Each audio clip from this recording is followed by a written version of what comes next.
Welcome to Monk's Moon Temple. Please, settle in.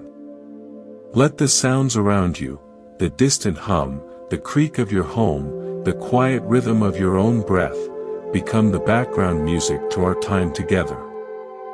There is nothing to achieve here tonight. No state to reach, no test to pass. This is not about adding another layer of knowledge, but about gently removing layers of resistance.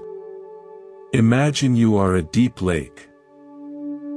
The surface may be stirred by the winds of thought and emotion, but far below, there is a stillness that has never been disturbed.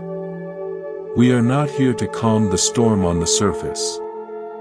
We are here to remember the depths, to sink down beneath the weather, and rest in the quiet that is your original nature. So, wherever you are, let your body be supported. Allow your eyes to close if that feels comfortable, or simply soften your gaze. And just for now, let the world outside this moment fade into a soft blur. I'd like to begin with a story not of ancient Asia, but of the American Southwest.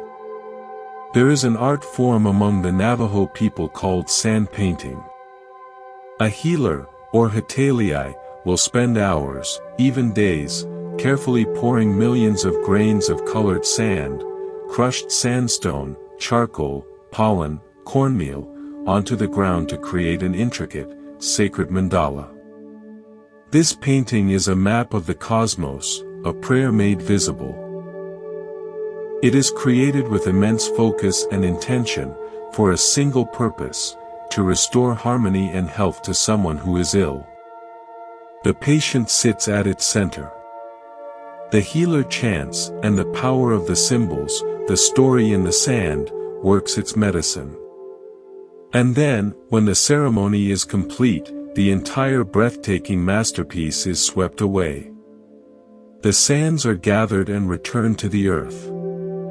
The impermanence is not a tragedy, it is the final, essential act of healing. The beauty is not in the preservation, but in the release.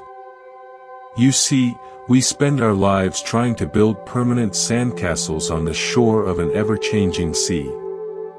We construct identities, achievements, relationships, and beliefs, and then we stand guard over them, terrified of the tide.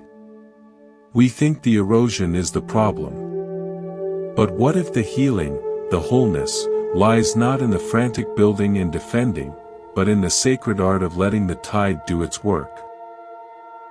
What if your peace depends not on protecting your particular arrangement of sand, but on remembering you are the beach itself, vast, patient, and capable of infinite new forms? The sand painting of your current life, with all its intricate patterns of joy and sorrow, is beautiful. But it is not meant to be permanent. Clinging to it is what causes the suffering. The healing begins when you can sit at the center of your own fleeting masterpiece, receive its medicine, and then, with a gentle breath, let the winds of change rearrange it. If this perspective feels like a relief, like remembering something you once knew, you are not alone. Consider subscribing to Monk's Moon Temple. It is like leaving a candle in the window of this shared understanding. A signal to yourself and to others in our community that you are choosing to return to this depth, again and again. Your subscription helps this sanctuary exist. Now, let's breathe into this vast beach of our being. In, receiving the pattern of this moment. Out, letting the grains settle in a new way. Much of our pain comes from a fundamental misunderstanding of navigation. We believe we are captains of a ship on a vast, often stormy ocean. We clutch the wheel, strain our eyes at the horizon, plot courses, fight the waves, and exhaust ourselves trying to control a journey across an unpredictable sea. We think peace will come when we finally reach a calm harbor called someday. But what if you are not the captain? What if you are the ocean? The waves of thought, the storms of emotion, the tides of circumstance, these are not things happening to you. They are movements within you. You are the very depth and expanse that contains it all. The captain fights the storm. The ocean is the storm, and is also the profound stillness 100 fathoms down. When you identify as the captain, the small, separate self trying to steer, every wave is a threat, every shift in the wind is a crisis. But when you remember you are the ocean, you can allow the storm to play out on your surface. You can feel its intensity without being destroyed by it, because you know it is a temporary expression of your own boundless nature. The goal is not to steer to calm waters. The goal is to be the water. A woman I met in Newfoundland, a mariner's daughter, told me of the sea anchor. In a terrible storm, when a ship is in danger of being turned broadside to the waves and capsizing, sailors don't try to power through. They deploy a sea anchor, a kind of underwater parachute from the bow. It doesn't grip the bottom, it creates drag in the deep water itself.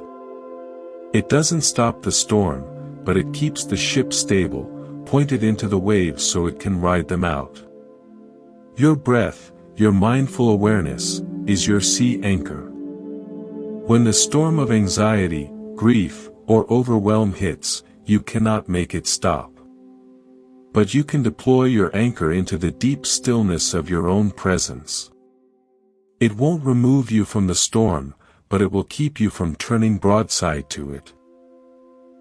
From being swamped by the stories, the catastrophizing, the second and third arrows. You become stable within the instability. You point into the experience, and you ride it out. Feel that now. In, deploying the anchor of attention into the deep. Out, feeling the stability that comes not from calm seas, but from right alignment. This leads us to the profound and simple practice of breath. We treat breathing as an automated background process, like the humming of a refrigerator. We only notice it when it becomes difficult. But what if each breath is not just a mechanical exchange of gases, but the most intimate conversation between your inner world and the outer universe? With every inhalation, you are literally drawing the outside world into the very center of your body. Molecules that were once part of a distant pine forest, a city street, a cloud, are now becoming you. With every exhalation, you are releasing a part of yourself back into the cosmos. You are in a constant, sacred dance of exchange with all of life. You are never truly separate. You are a pulsating knot in the great web. So tonight, let's have a conversation. Don't force the breath. Simply listen to it. Feel the air as it crosses the threshold of your nostrils. Cool, perhaps. Notice the slight pause at the top, the moment of fullness, of equilibrium. Then feel the release, the warm stream leaving you, carrying a tiny part of your old self back to the world. In this conversation, you are both the listener and the speaker. You are the giver and the receiver. For the next minute, let everything else fall away. There is only this eternal dialogue. In, the world becoming you. Out, you becoming the world. We often speak of carrying baggage. But a more fitting metaphor might be that we are living in a house where every room is filled with someone else's furniture. These are the inherited beliefs, the unquestioned assumptions, the emotional patterns passed down through generations. This is how we handle anger. This is what success looks like. This is what you should fear. We navigate around these heavy, awkward pieces every day, believing they are essential to the structure of the home. We don't realize we can rearrange. We don't realize some pieces can be let go entirely. I knew a man in Prague who inherited a large, ornate wardrobe from his grandfather. It was massive, dark wood, and it dominated his small bedroom. It was a family heirloom, so he felt obligated to keep it. But it made the room feel cramped and gloomy. For years, he resented it but kept it, out of a sense of duty. One day, during a spring clean, he opened it and found it was empty except for a single, moth-eaten coat. The realization struck him. He was sacrificing the light and space of his daily life for a hollow container of obligation. With great respect, he carefully dismantled it, saved the beautiful brass handles, and used the wood to build bookshelves. The heavy, imposing shape was gone, but the essence of the material was transformed into something useful and beautiful that served his present life. Look within the rooms of your mind. What piece of furniture are you navigating around simply because it was always there? What belief about your capabilities, your worth, your destiny, is taking up space and blocking your light? You can honor the lineage without being imprisoned by its artifacts. You can dismantle the form and keep the valuable material, the resilience, the love, the strength, repurposing it for your own journey. The act of mindful questioning is the first step. Does this still serve the life I am living now? The answer, when it comes from a place of quiet honesty, will guide you. Let's practice a breath of spaciousness. As you inhale, imagine the breath flowing into those cramped mental rooms, bringing light and air. As you exhale, imagine releasing the dust of old, unused stories. We are not forcing anything out. We are simply airing out the space, creating room for possibility. In, light entering. Out, dust clearing. One of the most persistent sources of suffering is the voice of the inner critic. We imagine this voice as a stern, objective judge, holding us to high standards for our own good. But I want to offer a different image. Picture the critic not as a judge, but as a terrified, overworked security guard in a museum that contains only one, infinitely precious exhibit, your sense of okayness. This guard has one job: prevent any change, any risk, any failure that might lead to the exhibit being damaged. It is not wise. It is panicked. It sees a new opportunity and screams, danger. You might fail. It sees you resting and yells, laziness. Your value is depreciating. It sees a heartfelt conversation and warns, vulnerability. You could be hurt. The guard mistakes all movement for threat, all change for danger.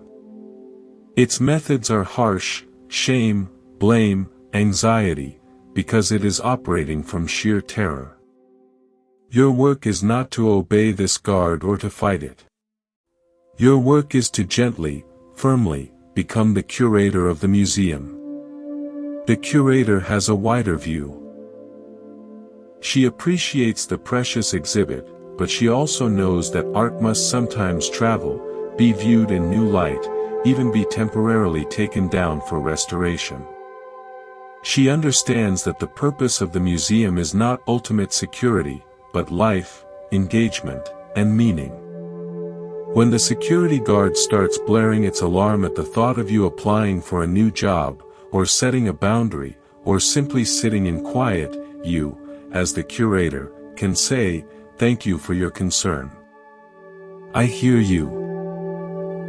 Your job is to protect. My job is to live. I've got this from here." You acknowledge its fear, but you do not let it set the policy for your life. A writer in Seattle was paralyzed by the blank page. Her inner guard was screaming that every word was potentially wrong, embarrassing, a testament to her inadequacy. One day, she decided to outweed it. She began writing not on her computer, but in a cheap, spiral-bound notebook with a bright pink pen. She called it her absolutely terrible first draft notebook. The guard was confused. This didn't look like serious, precious work. This looked like play. The guard's alarms lost their potency. In that space of playful, intentional badness, her real voice began to flow, unimpeded. She had changed the context, and in doing so, had changed her relationship to the critic. Where is your security guard shouting right now? Is it about your parenting? Your work? Your body? Can you thank it for its misguided vigilance, and then, as the curator of your one wild and precious life, make a different choice? Can you pick up the metaphorical pink pen? Let's breathe as the curator. Inhale, drawing in the calm, wide perspective of someone who sees the whole museum. Exhale, releasing the shrill frequency of the guard's alarm. In. I am the spacious awareness. Out. I release the constriction of fear. We are taught to seek resolution. To tie things up with a bow, to have closure, to know the answer. We approach our inner lives like detectives solving a case, believing that if we just find the right clue, the childhood memory, the core belief, we can close the file and be free. But the human heart is not a case to be closed.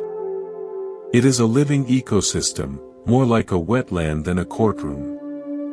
A wetland doesn't solve its water, it holds it, filters it, allows life to grow within its murky, complex depths.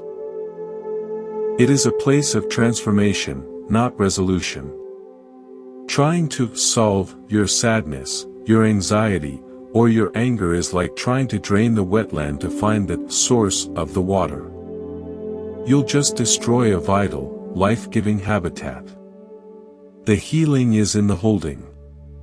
The practice is to become the wetland, to allow the murky waters of difficult emotion to settle within the spacious container of your awareness. In that settling, a natural filtration occurs. Clarity emerges not because you removed the water, but because you stopped stirring it up with resistance and judgment. The nutrients in that emotional water, the information, the energy, become food for new growth. So when the next wave of grief or fear rises, experiment. Instead of asking, how do I fix this, try asking, how do I hold this? How do I make space for this water within me? Place a hand on your heart. Breathe into the sensation. You are not a detective with a case. You are a wetland, engaged in the slow, sacred work of transformation. This is enough. The journey continues not forward, but downward, deeper into the layers of the self. Imagine you are a tree.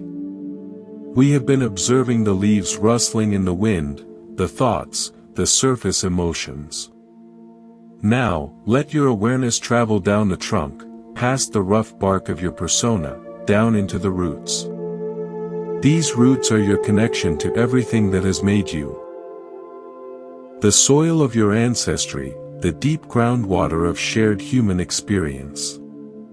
They are dark, unseen, and utterly essential. Our work now is to feel our way into this nourishing darkness, without needing to bring a flashlight. We learn by touch here, not by sight.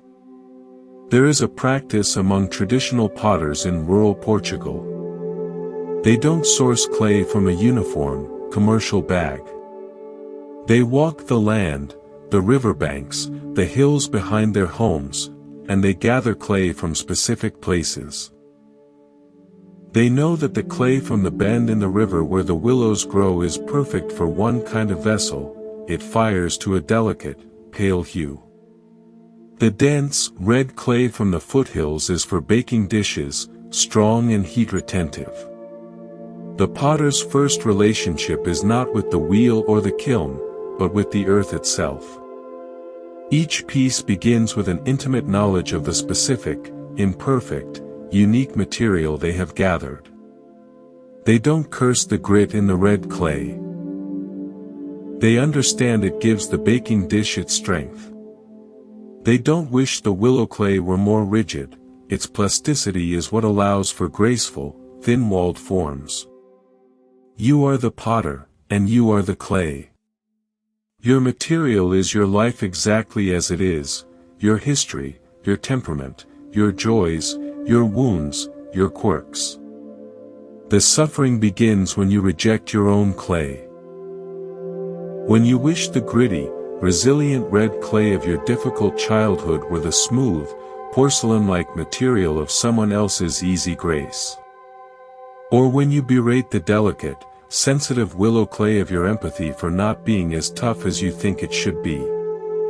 The art is not in finding better clay. The art is in learning to know your own, to feel its texture, its plasticity, its unique qualities, and to begin to work with it, not against it. What vessel is your particular clay meant to become? A strong, steady baking dish for nourishing others? A delicate vase for holding beauty?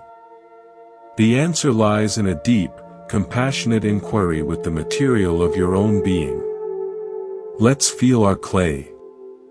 Bring your awareness into your physical body. Feel its weight in the chair, its temperature, the places of tension and ease. This is your gathered earth.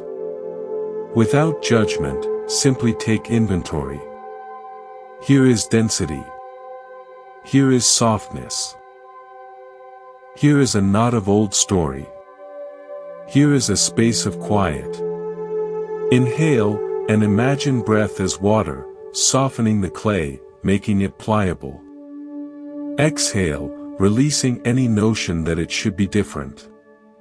In, softening into acceptance. Out, releasing rejection. We often speak of the mind racing. But it's more that the mind is a relentless auctioneer. It stands at the podium of your awareness, holding up object after object from the warehouse of your memory and imagination. Here's that embarrassing thing you said in 2012. Do I hear a wave of shame? Shame, going once. And here's a projection of tomorrow's meeting. Anxiety, do I hear anxiety? Anxiety, going twice. And let's not forget this worry about your parents' health. Fear, sold to the gentleman in the rumpled suit. And we, identified as the bidders, feel compelled to react to every item. We raise our paddles. We buy the shame, we own the anxiety, we take possession of the fear. We leave the auction weighed down with psychic clutter we never needed. Mindfulness is the realization that you are not the bidder. You are the vast, silent warehouse itself. The auctioneer is just a tiny phenomenon happening in one corner. The items he holds up are just dust motes dancing in a sunbeam that streams through a high window. You can watch the performance with detached curiosity. Ah, there's the embarrassment memory again. How interesting that it still gets airtime. You don't have to bid. You don't have to buy. You can simply let the auctioneer chant his catalog, knowing none of it defines the spaciousness of the warehouse. The warehouse holds everything and is defined by nothing. Your awareness is that warehouse. Spacious, silent, and untouched by the drama of acquisition. A financial trader in Chicago, whose job was literally to bid in high-stakes auctions all day, found himself unable to sleep, his mind a continuous, frantic bidding war. He began a practice. Whenever he noticed the inner auctioneer start up, he would visualize a simple, wooden paddle. Then he would mentally place it on the ground in front of him and say, "Not bidding tonight." He wasn't trying to silence the auctioneer, that only made him louder. He was simply, repeatedly, choosing not to participate. The first night, he had to lay the paddle down hundreds of times. But slowly, the auctions lost their urgency. The items became less shiny. He was reclaiming his identity as the space, not the bidder. His sleep returned not as a conquest, but as a natural state when the gavel finally stopped swinging. Let's practice being the warehouse. As thoughts arise, plans, memories, snippets of song, see them as objects being presented in the far corner. Acknowledge them. Item number 47, tomorrow's to-do list. And then, gently return your focus to the vast, dark, quiet expanse of the warehouse itself, which is your breath, your bodily presence. In, expanding into space. Out, letting the auction be background noise. We carry phantoms. Not ghosts of the dead, but ghosts of our own unlived lives. The version of you that stayed in that relationship, took that job, moved to that city, spoke up in that meeting.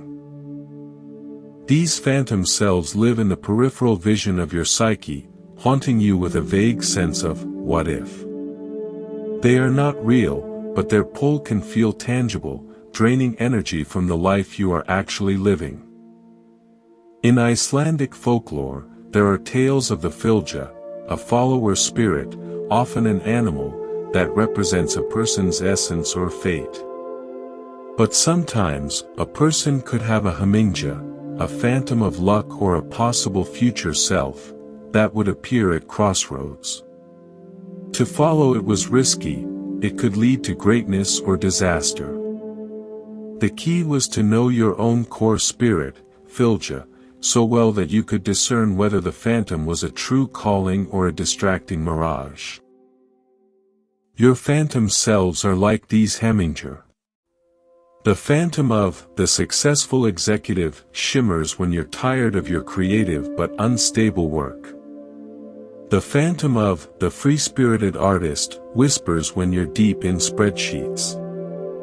They are not guides unless you have lost touch with your core spirit. Your true work is to know your fylgja, the essential, non-negotiable animal of your soul. Is it a steadfast ox, a loyal wolf, a curious fox? When you know that, you can look at the phantoms at the crossroads with compassion. Ah, there is the phantom of security. It calls because I am afraid. I acknowledge my fear, but my core spirit is a fox, not a barnyard animal. I will not follow. Or, there is the phantom of adventure. It calls because my wolf spirit needs to run. Perhaps there is something true here for me to integrate. The phantoms lose their haunting power when you befriend your own essence. Take a breath now to connect with your core spirit. Don't think about it. Feel it. What is the underlying, essential energy of you when all the roles are stripped away? A flickering flame. A deep, still pool. A rooted tree. A wandering breeze. There is no right answer. Just feel. Inhale, drawing that essential quality into every cell. Exhale, resting in its simple, undeniable presence. One of the heaviest pieces of furniture we inherit is the belief in a fixed self. We think we are a statue, carved and finished. Every criticism chips at us. Every failure seems a flaw in the marble. But you are not a statue. You are a river. A river is a process, a continuous flow. You can't chip a river. You can't say, this part of the river is bad, or, that eddy is a failure. It's all just water, moving.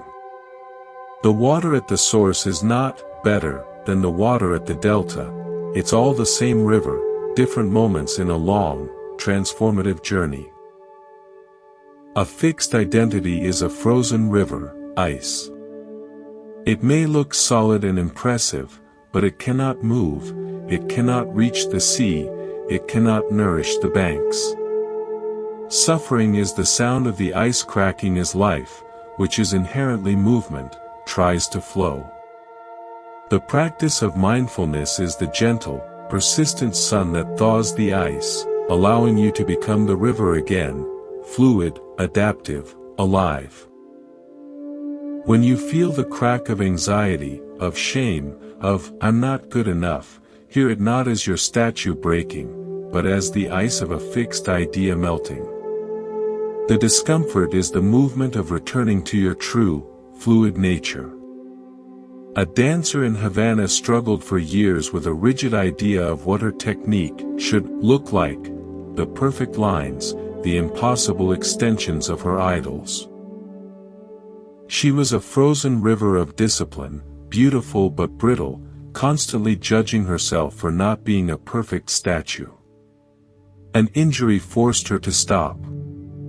In the stillness, she began to listen to Afro-Cuban rhythms, the way they moved through the body not as geometry, but as pulse and release.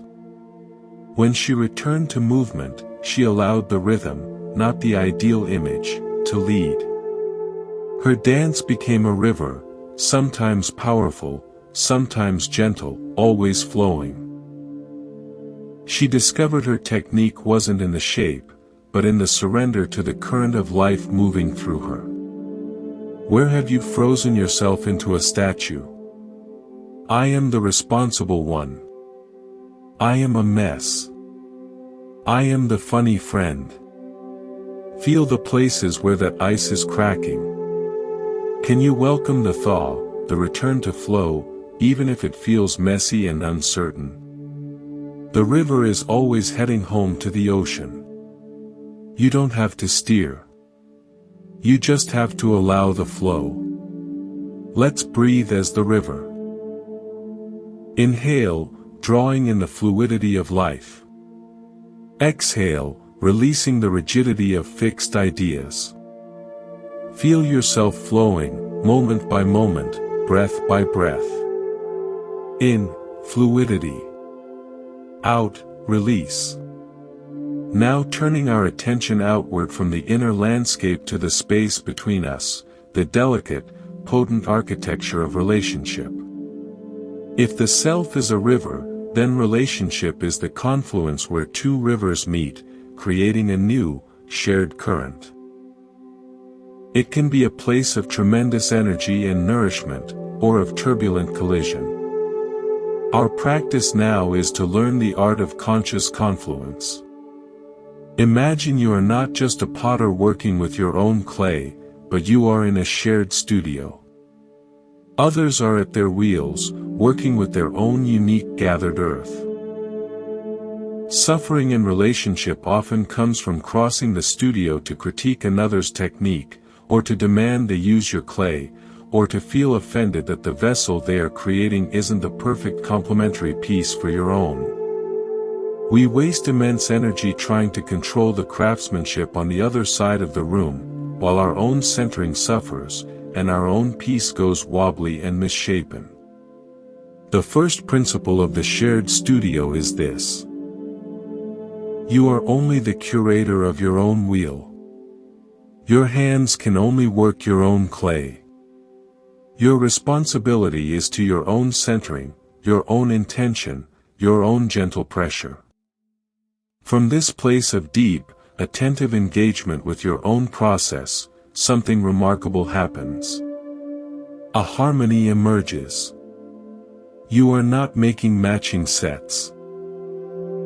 You are each creating authentic pieces, and in their authenticity, they find a way to sit together on the shelf of shared life in a way that manufactured matching never could. The love is not in the similarity of the pots, but in the mutual respect for the sacredness of each other's craft. So when you feel the pull to critique your partner's shaping, your friend's choices, your child's path, bring your hands back to your own wheel. Feel the cool, wet clay of your own reactions, your own expectations, your own fears. Center that. Work with that. The most loving thing you can do for anyone is to be fully, non-anxiously present with your own becoming. Let's breathe at our own wheel. In, feeling the clay of this moment in your hands. Out, releasing the need to shape anything beyond it. One of the most powerful tools in the shared studio is the practice of presencing. This is different from mere presence. Presence is your own grounded state. Presencing is the active, intentional offering of that state as a gift to another. It is the equivalent of turning your will slightly, not to interfere, but so the other potter can feel the steady hum of your focus, can see the calm in your posture, and is subtly supported by it. I learned this from a midwife in the Scottish Highlands. She described how, during a long labor, her primary role was not to do anything, but to be a certain way. She called it, holding the space. She would breathe slowly and deeply, her own body relaxed and rooted. She would maintain a soft, unwavering gaze. She wasn't performing the labor, but her steady, calm presencing became a physiological anchor for the mother. The mother's nervous system would begin to entrain with the midwife's, heart rate synchronizing, breath deepening. The midwife's calm was contagious not through words, but through embodied being.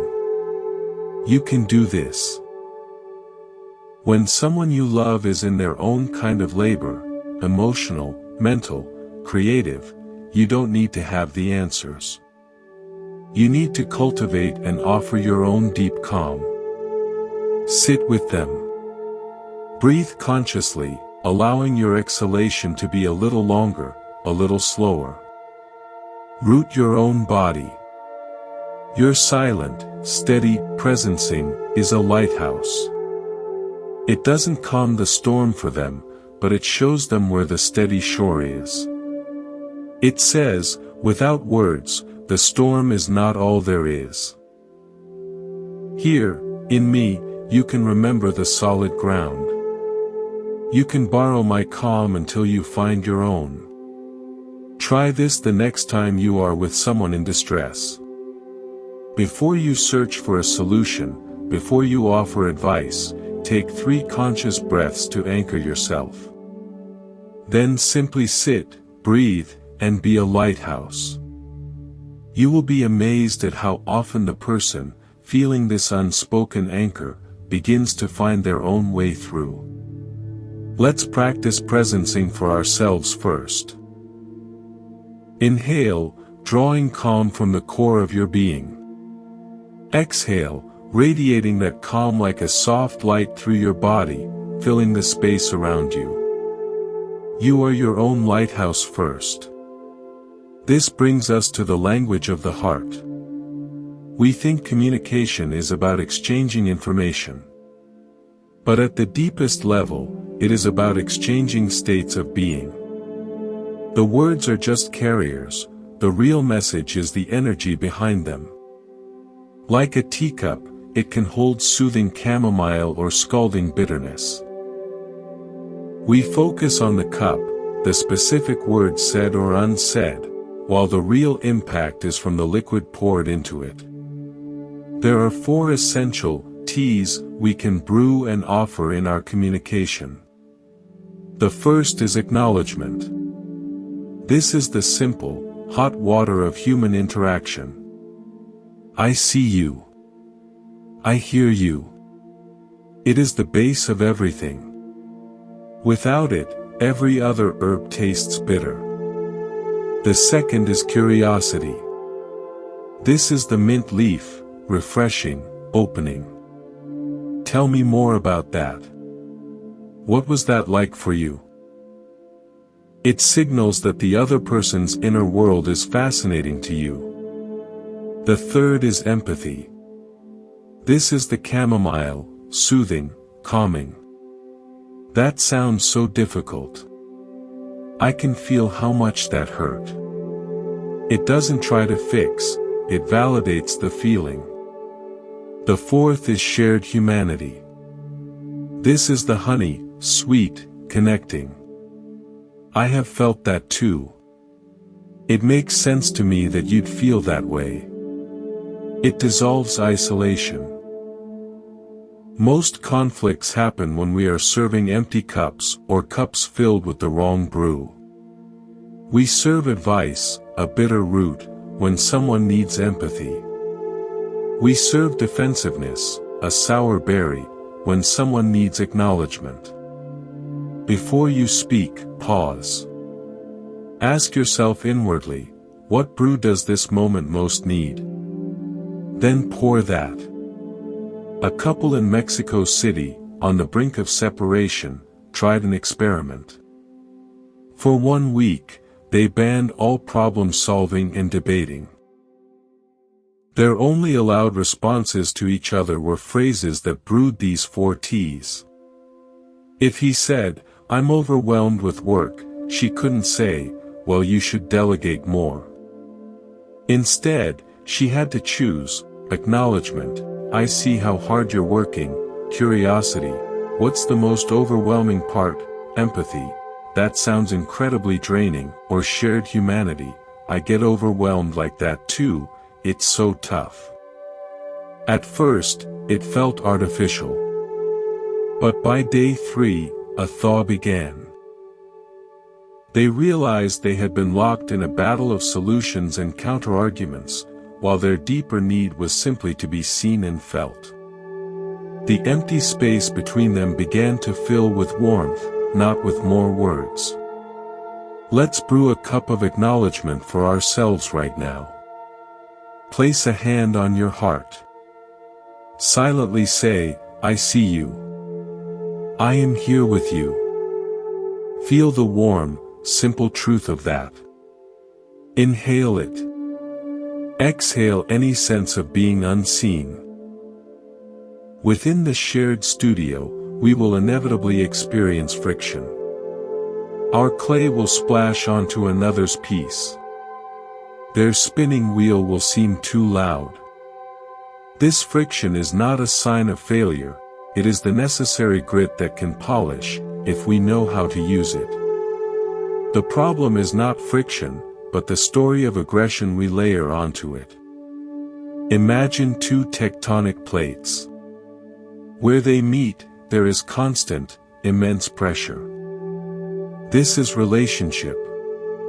Sometimes the pressure releases in small, constant tremors. The daily irritations, the minor misunderstandings. Sometimes it builds and releases in a major earthquake, a fight, a betrayal. We curse the earthquake. We see it as destruction. But in the grand geology of the earth, this same friction is what creates mountains. The Himalayas, the Andes, the most breathtaking, majestic ranges on the planet, are born from this relentless, grinding pressure. Your conflicts, your tensions, your misunderstandings are your personal tectonic activity. You can experience them as pure destruction. Or, you can begin to see them as the very force that has the potential to create something majestic in you, greater patience, deeper understanding, unshakable compassion, the mountain range of your character. The earthquake is not the enemy. The enemy is the wish for a featureless, flat plane where nothing ever rubs against anything else. That is not life, that is inertia.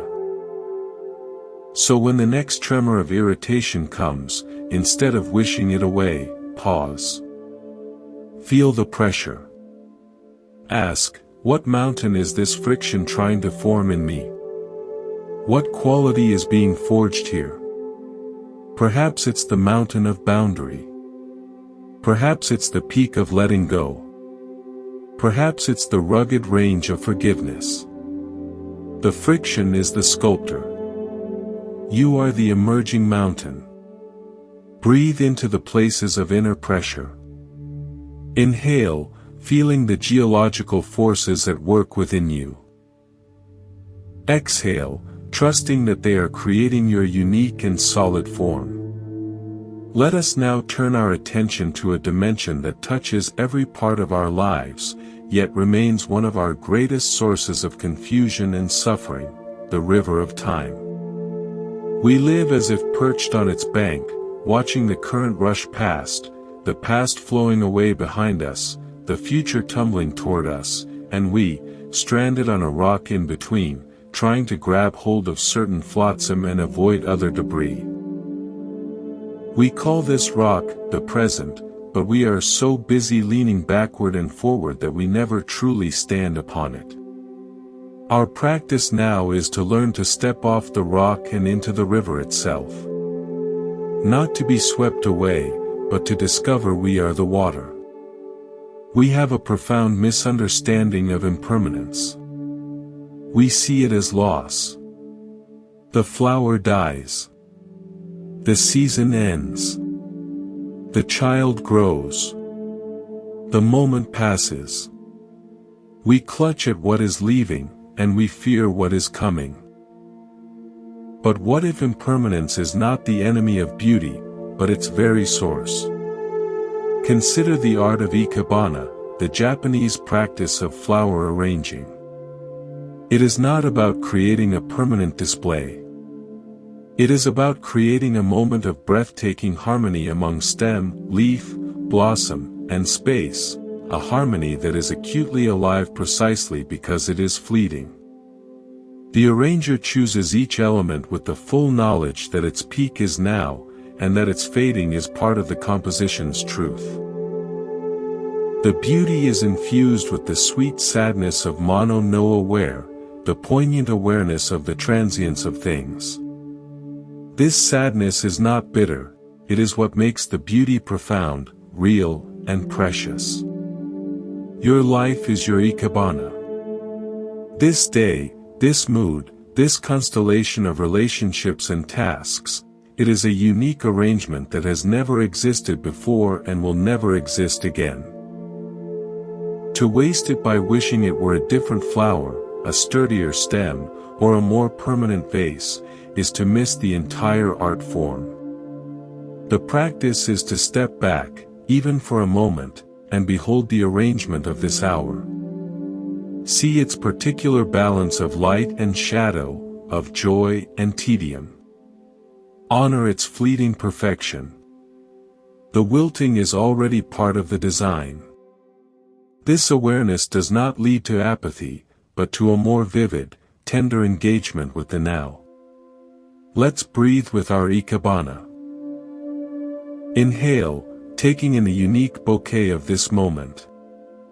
Exhale, releasing the wish for it to be otherwise. In, appreciating the arrangement. Out, letting it be exactly as it is. Our struggle with time is intimately tied to our struggle with effort. We live in a culture of propulsion. We believe that to get where we want to be, to reach that future state of happiness, success, or peace, we must push, strive, and force our way forward. We treat ourselves like rockets, believing we need constant, fiery effort to escape the gravity of our present circumstances. This creates a life of exhausting thrust, where the present is just a launch pad we are desperate to leave behind. But what if you are not a rocket? What if you are a seed? A seed does not strive. It does not burn fuel to become a tree. It simply rests in the dark earth. It gathers. It surrenders to the processes of decay and transformation happening within its shell. It allows the moisture to soften it, the chemicals to break it down. Its work is one of supreme patience and receptivity. Then, when the conditions are right, it doesn't decide to grow, growth emerges from it, as naturally as breath from a body.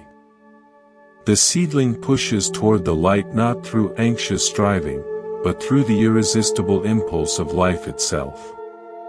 So much of our suffering is rocket thinking applied to seed nature.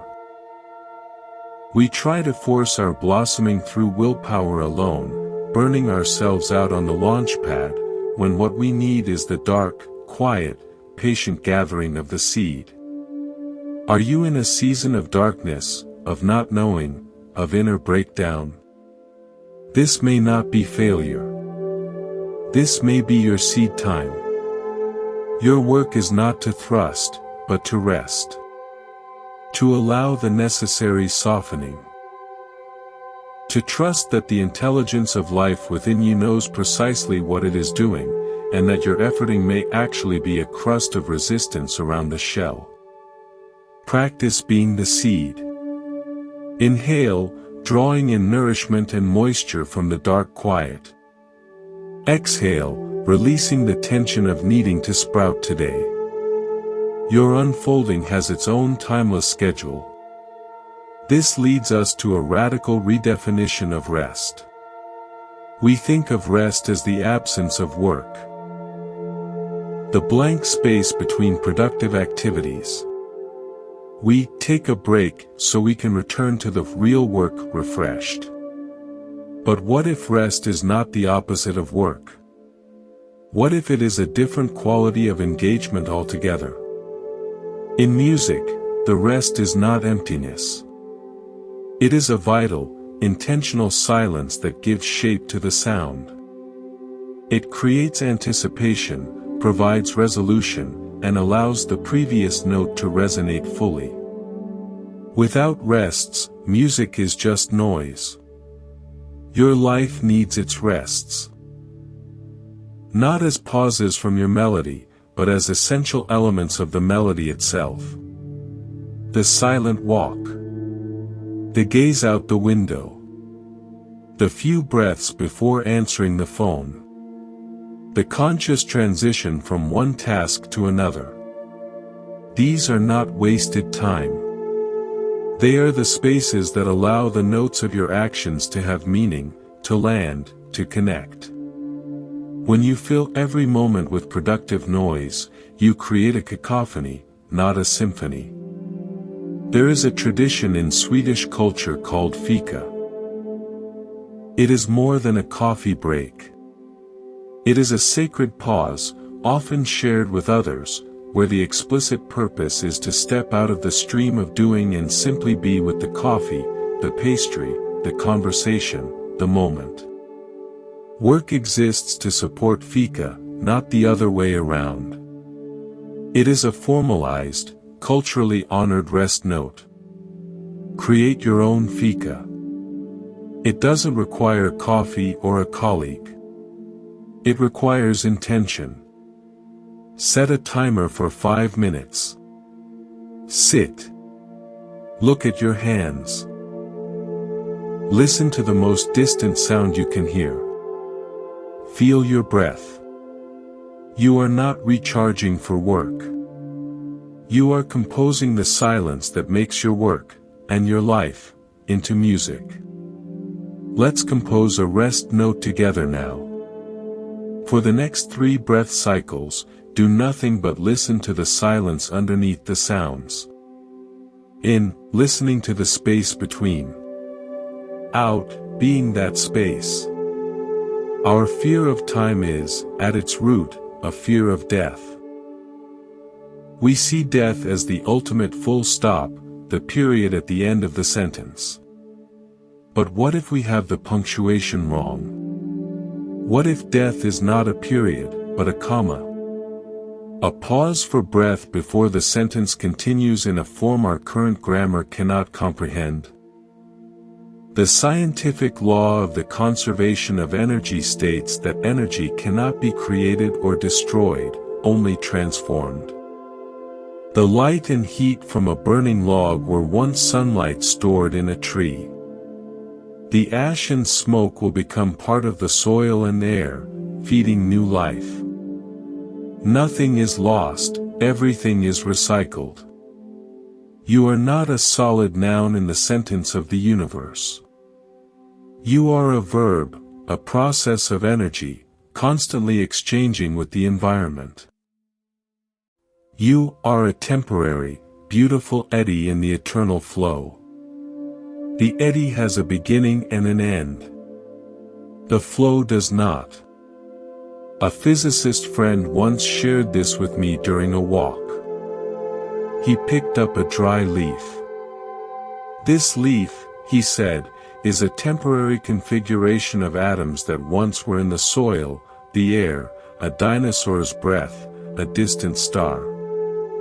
Soon, they will be in the soil again, then in a worm, perhaps in a new tree. The pattern of leaf will dissolve, but the constituents are eternal. The pattern of you is just as temporary and just as beautiful, and just as eternal in its parts. This wasn't a spiritual bypass, it was a factual observation that filled him with awe, not dread. When fear of death arises, the fear of the eddy dissolving, see if you can widen your perspective to feel the flow. Feel the air of 1 billion exhalations entering your lungs. Feel the stardust in your bones. You are not a sentence ending. You are the story of the universe, telling itself in a particular, irreplaceable way, right here and now. The comma is coming for us all. But the story, in some form, goes on. Breathe as the flow. Inhale, drawing in the universe. Exhale, offering yourself back to it. You are not a thing that has the breath. You are the breathing of the world. Now, let us turn our gaze inward to the most dynamic and often misunderstood aspect of our inner world, our emotions. We have mistaken them for masters to obey, enemies to defeat, or broken parts to fix. We speak of being gripped by anger, drowned in sorrow, or paralyzed by fear. This language reveals our sense of helplessness before these powerful internal forces. But what if we change the metaphor entirely? What if emotions are not rulers, invaders, or defects, but weather systems moving through the vast sky of your awareness? Imagine your consciousness as the sky. Limitless, open, inherently clear and blue. Emotions are the weather that forms within it, fast-moving clouds of irritation, slow-rolling fronts of grief, brilliant sunbreaks of joy, sudden thunderstorms of rage. The sky does not create the weather, nor is it damaged by it. The sky holds the weather. A storm does not stain the sky, it simply moves through it. The sky's nature is not changed by a hurricane, nor improved by a perfect sunset. It remains the boundless space that allows all of it to happen. When you say, "I am angry," you are identifying yourself as the thundercloud, forgetting you are the sky.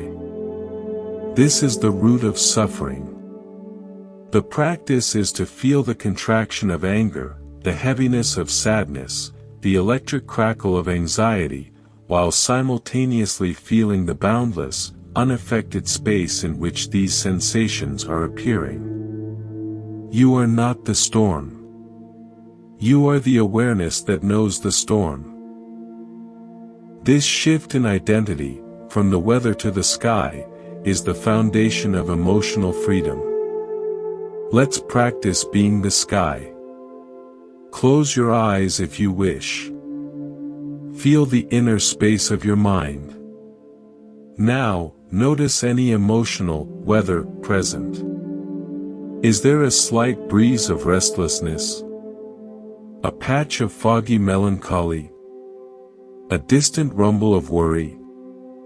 Simply note it. Ah, here is some cloud cover. Don't try to blow it away.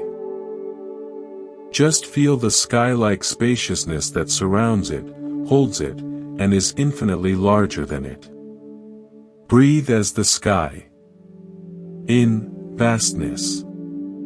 Out, allowing. Each weather system of emotion carries its own unique intelligence, if we know how to listen. We have been taught to judge them. Joy is good, sadness is bad, anger is dangerous, fear is weak. But in the ecosystem of your being, each has a vital function. They are not mistakes. They are messengers bearing crucial data about your inner landscape and your boundaries. Fear is not a coward. It is a brilliant, ancient scout. Its sole purpose is to alert you to perceived danger, real or imagined.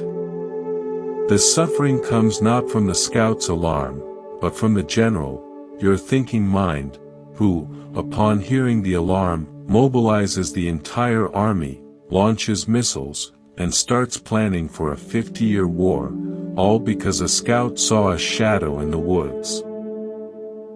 The practice with fear is to thank the scout. Thank you for the report. I hear you. I will proceed with caution.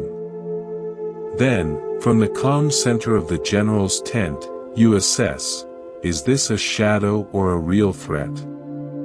Your breath is the calm general. The scout can stand down. Anger is not a villain. It is a boundary inspector. It flares up when a line has been crossed, a line of respect, of fairness, of your values. Its raw energy is meant to help you say no, to defend, to correct an injustice. The suffering comes when, instead of using that energy to thoughtfully reinforce the boundary, we let it explode outward, burning everyone in sight, or implode inward, burning ourselves. The practice with anger is to feel its heat as pure energy, then ask, what boundary needs my attention? Let the fire forge clarity, not destruction. Sadness is not a failure. It is the tender rain that softens the hardened soil of the heart. It falls when something cherished is lost, when we touch the tender truth of impermanence. It is the emotion of deep caring. The suffering comes when we treat this soft rain as a flood that will drown us, so we build dams of distraction and denial. The practice with sadness is to let it fall. To sit in the gentle rain of it, knowing it is watering something deep within you that will, in time, grow new and beautiful forms of compassion. Joy is not a trophy for getting everything right. It is the spontaneous, dappled sunlight that filters through the leaves when you are fully present and open. It cannot be captured or commanded. The suffering comes when we grasp at it, demanding it stay, and in our grasping, we block the light. The practice with joy is to receive it as a gift, a momentary beam of grace, and then let it go, trusting the sun will find you again. Take a breath with the messenger arriving now. Inhale, creating space to receive its report. Exhale, listening without immediate reaction. We often believe we must process or resolve an emotion to be free of it. This can become another form of striving, another attempt to control the weather. There is a simpler way, drawn from the wisdom of the body. The word emotion comes from the Latin emovere, to move out, to stir up. Emotions are, by nature, meant to be energy in motion. They get stuck and become suffering when we freeze them with analysis, trap them with judgment, or bury them under distraction. The body knows how to move energy. Think of a wild animal, a startled deer. It experiences a massive surge of fear energy. It trembles, its heart races. Then it runs. The energy moves through its body and is discharged. Once safe, it shakes one last time, takes a deep breath, and returns to grazing. It doesn't sit in the grass ruminating, "Why was I so scared? What does this say about me as a deer?" It allows the energy to complete its cycle. We interrupt this cycle at every turn. The surge of anger arises, and we clamp our jaw, tighten our gut, and rehearse arguments in our head, trapping the energy. The wave of grief swells, and we choke it back, afraid to cry, trapping the energy. These trapped energies become what we call baggage, stagnant pockets of unmoved emotion. The practice is to allow the energy to move, in a safe and conscious way. This doesn't mean acting out. It means feeling the sensation fully in the body. If anger is present, feel the heat, the tension, the vibration, without feeding the story that justifies it. You might gently shake your hands or stamp your feet quietly. If sadness is present, allow the tears, the heaving of the chest, without the story of, "Why me?" If anxiety is present, feel the fluttering, the quickness. And then take a long, slow exhale, longer than the inhale, to signal safety to your nervous system. You are completing the cycle. You are allowing the emotion to move. Let's try a cycle now. Notice any emotional energy present. Give it a simple, descriptive name based on sensation, tightness, flutter, heat, heaviness. Feel just that sensation in your body. On your next exhale, imagine that sensation being allowed to move, just a little, to flow out with the breath. In. Feeling the sensation. Out, allowing motion. We cannot speak of emotional weather without speaking of the most pervasive climate condition of our age, anxiety.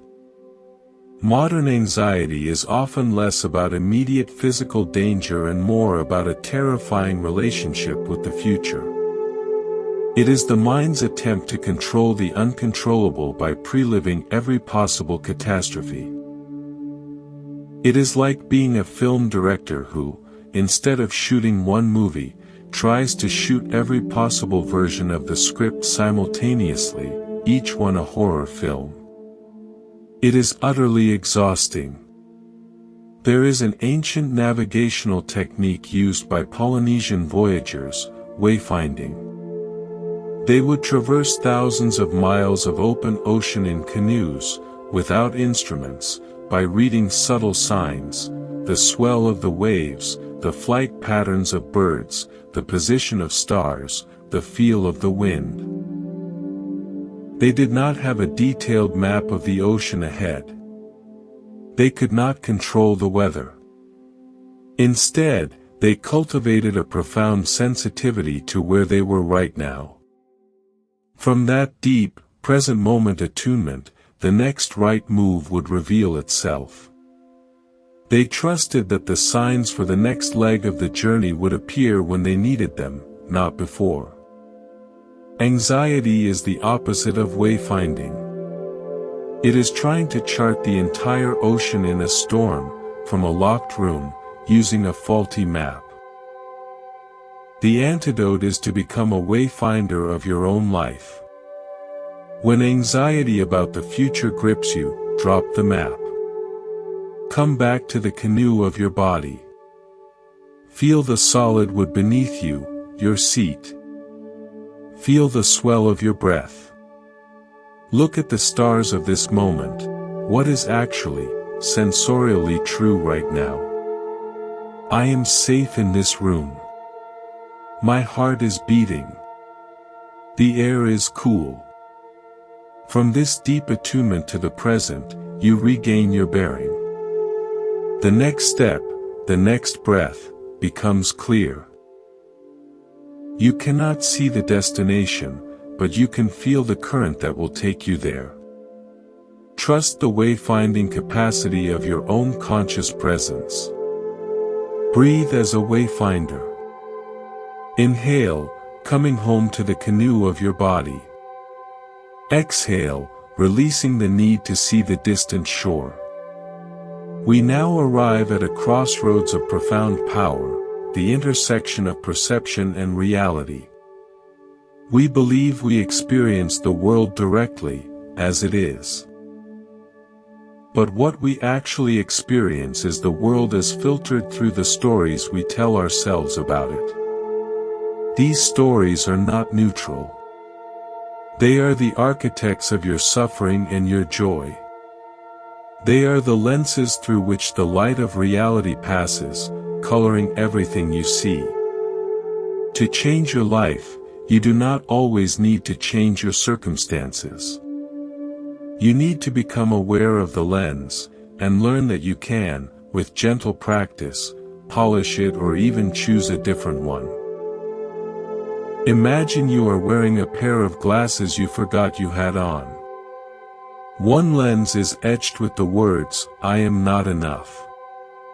The other, "The world is against me." You look at a friend who doesn't return your text. Through these lenses, you see clear proof of your unworthiness and their rejection. You feel the pain of that story, and you believe the pain is coming from the event itself. But the pain is coming from the interpretation etched on the glass. Someone else, with lenses etched, "People are busy," or "No news is neutral," might look at the same silent phone and feel nothing but mild curiosity. The event is the same. The suffering is optional. Your mind is a master storyteller, and it is always narrating your life in real time. The problem is not that it tells stories, that's its job. The problem is that we believe these stories are documentary truth, rather than selective, subjective commentary. The practice is not to stop the stories, but to see them as stories. To notice the narrator's voice and think, "Ah, here is the 'nothing ever works out' channel playing again," or, "there's the 'I'm a fraud' broadcast." This creates a critical inch of separation between you and the narration. You are no longer the character trapped in the plot. You are the audience member who can notice the genre of the film. Let's practice noticing the lens. Bring to mind a recent minor frustration. A slow line, a misplaced item, a clumsy mistake. Now, notice the first story that arose. "This always happens to me. I'm so disorganized. They're so incompetent." Just observe that story. Now, gently ask, is this absolutely, universally true? Or is it one possible interpretation passing through a particular lens? Don't force a positive spin. Just create space around the narrative. Breathe into that space. In, creating distance from the story. Out, the story loses its grip. Some of our most powerful and painful stories are not about the present, but about the past. We carry what I call museum exhibits of hurt. We curate a mental museum, and in it, we have carefully preserved, lit, and labeled certain past events: the betrayal of 2010, the humiliation at the office party, the time I was truly abandoned. We visit these exhibits regularly, running our fingers over the glass, feeling the old pain as if it were fresh. We believe this proves the event was real and important. But in doing so, we are funding a museum of our own suffering with the currency of our present moment attention. There is a difference between memory and memorial. Memory is a fleeting mental image, a piece of data. A memorial is a shrine, an active site of worship. We have turned memories into memorials. The past event is over. It is ashes. But we keep those ashes in an urn on the mantelpiece, bowing to them every day. The practice is to respectfully take the urn down. To acknowledge, yes, this happened. It was painful. And then, to scatter the ashes. To give them back to the wind of time. This doesn't mean you forget. It means you stop building your present identity around a fossilized pain. You stop funding the museum. You convert that mental energy, the energy of curation, vigilance, and grief, back into living currency for your life now. If there is a museum exhibit that weighs on you, try this. In your mind's eye, see the displayed memory. Thank it for the lessons it taught you about caution, strength, or self-care. Then, imagine turning down the lights in that wing of the museum. Imagine locking the door. You can visit if you must, but you are no longer the full-time curator. Your job is to tend to the living garden outside the museum walls.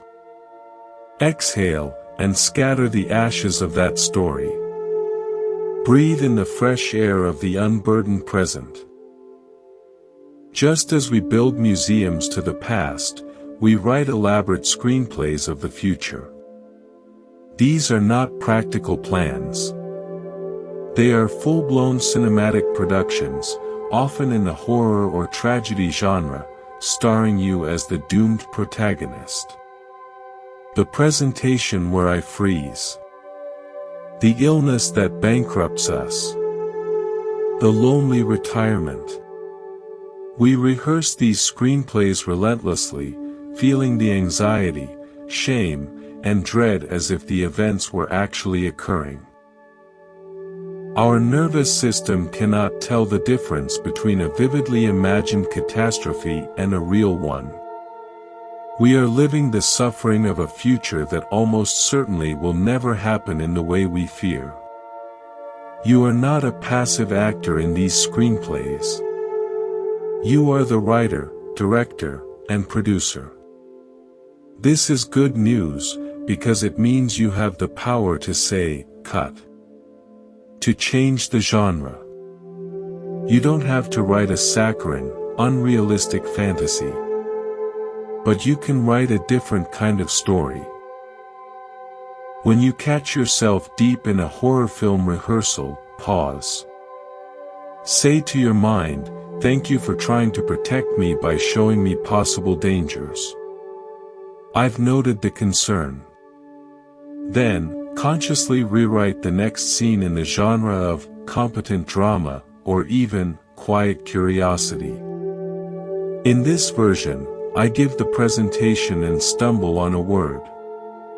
I take a breath, smile, and continue. The audience is human, they understand. Or, in this version, I don't know what will happen, and I am curious to discover it. You are not predicting the future. You are shifting the emotional tone of your preparation for it. Take a current worry. Identify the genre of the screenplay you're writing: disaster, rejection, failure. Now, for just one breath, imagine the film cutting to a scene of you simply breathing through the situation, intact, learning. It's not about a happy ending. It's about a protagonist who is resilient and present, no matter the plot. All of this work with story requires a foundational shift, moving from a mind of conclusion to a mind of question. The suffering mind is a concluding mind. It takes a single data point and draws a permanent, identity-level conclusion. "He didn't smile at me" becomes the conclusion, "I am unlikable." "I made a mistake" becomes, "I am a failure." It slams the gavel down, and the case is closed. The mindful mind is a questioning mind. It holds the data point with curiosity. "He didn't smile at me. I wonder why. Maybe he's preoccupied. Maybe I remind him of someone. Maybe he just has a neutral face. Maybe he's having a hard day." It doesn't land on a single, self-condemning truth. It lives in the open field of inquiry. This is not naive positivity. It is rigorous humility. The recognition that you almost never have all the facts, especially about another person's inner world or the ultimate meaning of an event. Cultivate the mind of question. When you feel the solid, heavy weight of a conclusion landing in your chest, "This is terrible, I can't handle this, they think I'm stupid," interrupt it with a gentle question. Is that true? What else could this be? What is one small piece of this that I can handle? The question is a wedge of light that breaks open the sealed coffin of conclusion, allowing air and possibility to rush in. Let's breathe with a question. Inhale, and on the exhale, softly ask yourself, "What is one thing I am certain of, right in this moment?" Feel the simplicity of the answer that arises from your senses: "I am breathing. I am here." This is the ground truth, underneath all the stories. Let us now turn our attention to the ground beneath our feet, to the ordinary, the mundane, the utterly commonplace moments that strung together form the necklace of a life. We are in relentless pursuit of the extraordinary, the peak experiences, the grand achievements, the life-changing events. In doing so, we treat the vast plain of our daily existence as mere filler, as the boring stuff we must slog through to get to the good parts. We live for the weekends, the vacations, the milestones, and in the process, we miss our lives. The profound secret is this: the portal to the sacred is hidden in plain sight, within the ordinary. When you bring the quality of deep attention to the simple act of being alive, the mundane becomes miraculous, and every moment becomes a potential site of awakening. Consider the humble act of drinking a glass of water. You can do it on autopilot, gulping it down while staring at a screen, barely registering the act. Or, you can perform it as a ceremony. Feel the cool weight of the glass in your hand. See the light catching the clear liquid, the tiny bubbles clinging to the side. Hear the sound as you pour it. Feel the cool rim against your lips. Taste the unique mineral signature of this particular water, drawn from some deep aquifer or distant mountain range. Feel it travel down your throat, a cascade of coolness into the warm center of your body. In that moment of full attention, you are not just hydrating. You are in communion with the earth, the sky, the rain, the deep rocks. You are participating in one of the great cycles of the planet. You are performing a sacrament. This is not metaphor. This is the reality available when you step out of autopilot and into appreciation. Let's try this now, even if you have no water. Imagine it. Or choose another simple act, feeling your feet on the floor, or the texture of your sleeve. For 1 full minute, give your entire attention to this single, ordinary sensation. Let it fill your awareness. Breathe with it. In, diving deep into the ordinary. Out, finding the extraordinary within it. We live in a world that glorifies the loud, the fast, the new, and the bright. We are trained to overlook the quiet, the slow, the old, and the subtle. This creates a perceptual poverty. To remedy this, we can practice what the Japanese call yugen, a profound, mysterious sense of the beauty of the universe that triggers a feeling of deep, wordless emotion. It is not the beauty of the obvious sunset, but the beauty of the moon glimpsed through a break in the winter clouds. It is the haunting cry of a bird you cannot see. It is the patina on an old wooden gate, telling a century of weather stories. Yugen is found in suggestion, in shadow, in the partially revealed. Your life is full of yugen, if you adjust your gaze. The way steam rises from your cup in a specific, vanishing curl. The sound of a neighbor's laughter through a wall, a whole story implied. The pattern of cracks on a sidewalk, like a map of a forgotten continent. The weight and heft of a well-worn book in your hands. These are not distractions from important things. They are the quiet poetry of existence, whispering the deepest truths. When you feel anxious or overwhelmed, drop into yugen. Find one subtle, quiet beauty in your immediate environment and contemplate it. Don't analyze it. Just let it speak to you in its wordless language. It will pull you out of the frantic narrative of your mind and into the timeless, elegant now. Look around you right now, or listen. Find one thing that is quiet, aged, subtle, or partially hidden. A shadow in the corner. The grain of the wood. A faint scent. Give it your soft gaze for 3 breaths. In, perceiving the subtle. Out, feeling the wonder it evokes. Our rush through life is often a flight from a fundamental, quiet sense of dissatisfaction, what the Portuguese call saudade, a deep, melancholic longing for something that may never have existed. We feel something is missing, so we seek to fill it with noise, acquisition, and drama. But what if the longing itself is not a problem to be solved, but a door to be entered?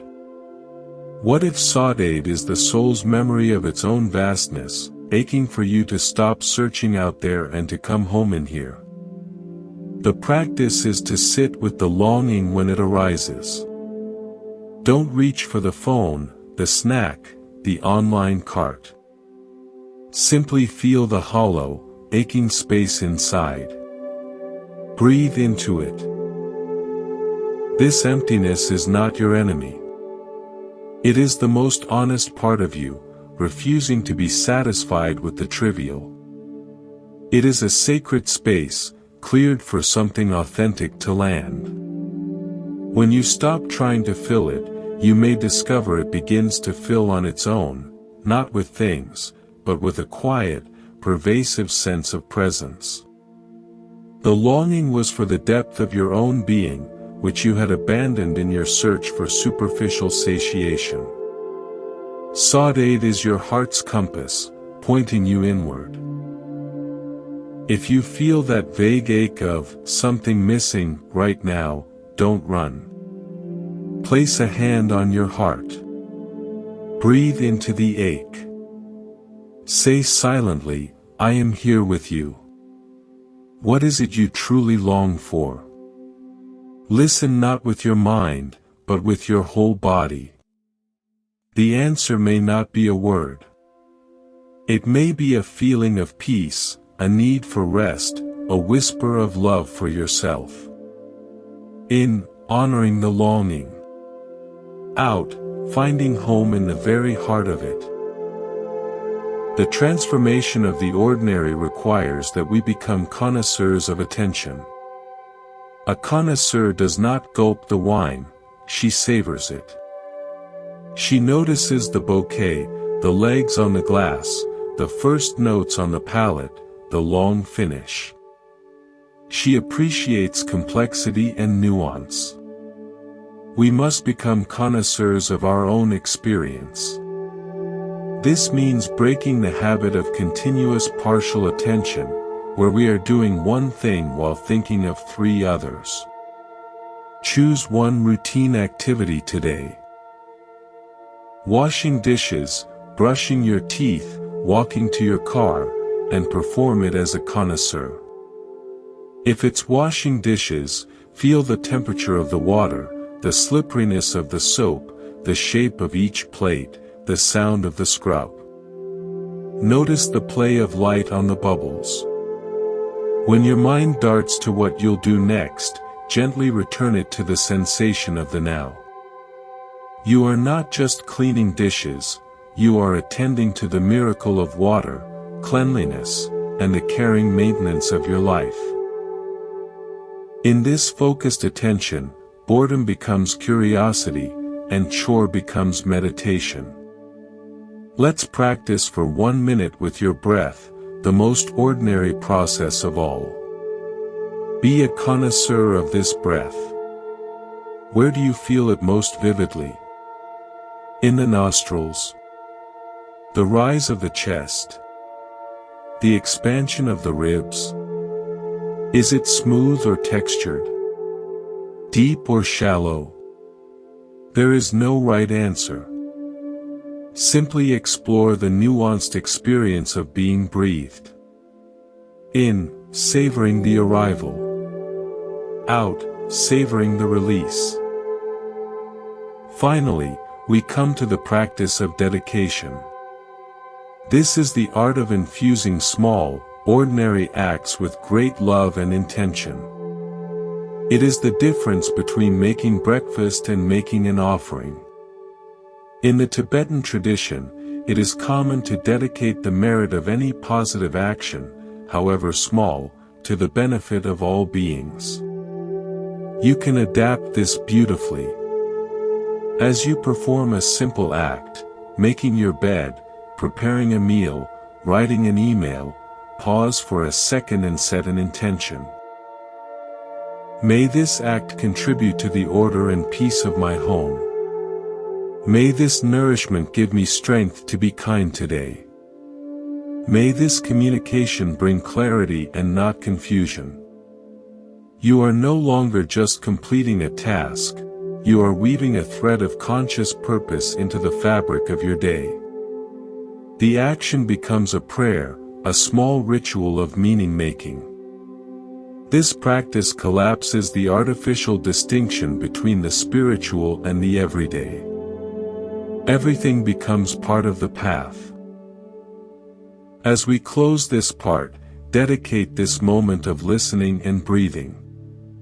Silently offer, may the peace I touch right now not stay with me alone, but ripple out silently to touch the life of someone who is struggling, somewhere, right now. Feel your ordinary attention becoming a vehicle for extraordinary connection. We now venture into a territory often shrouded in misunderstanding, the landscape of strength. We are taught that strength is hardness.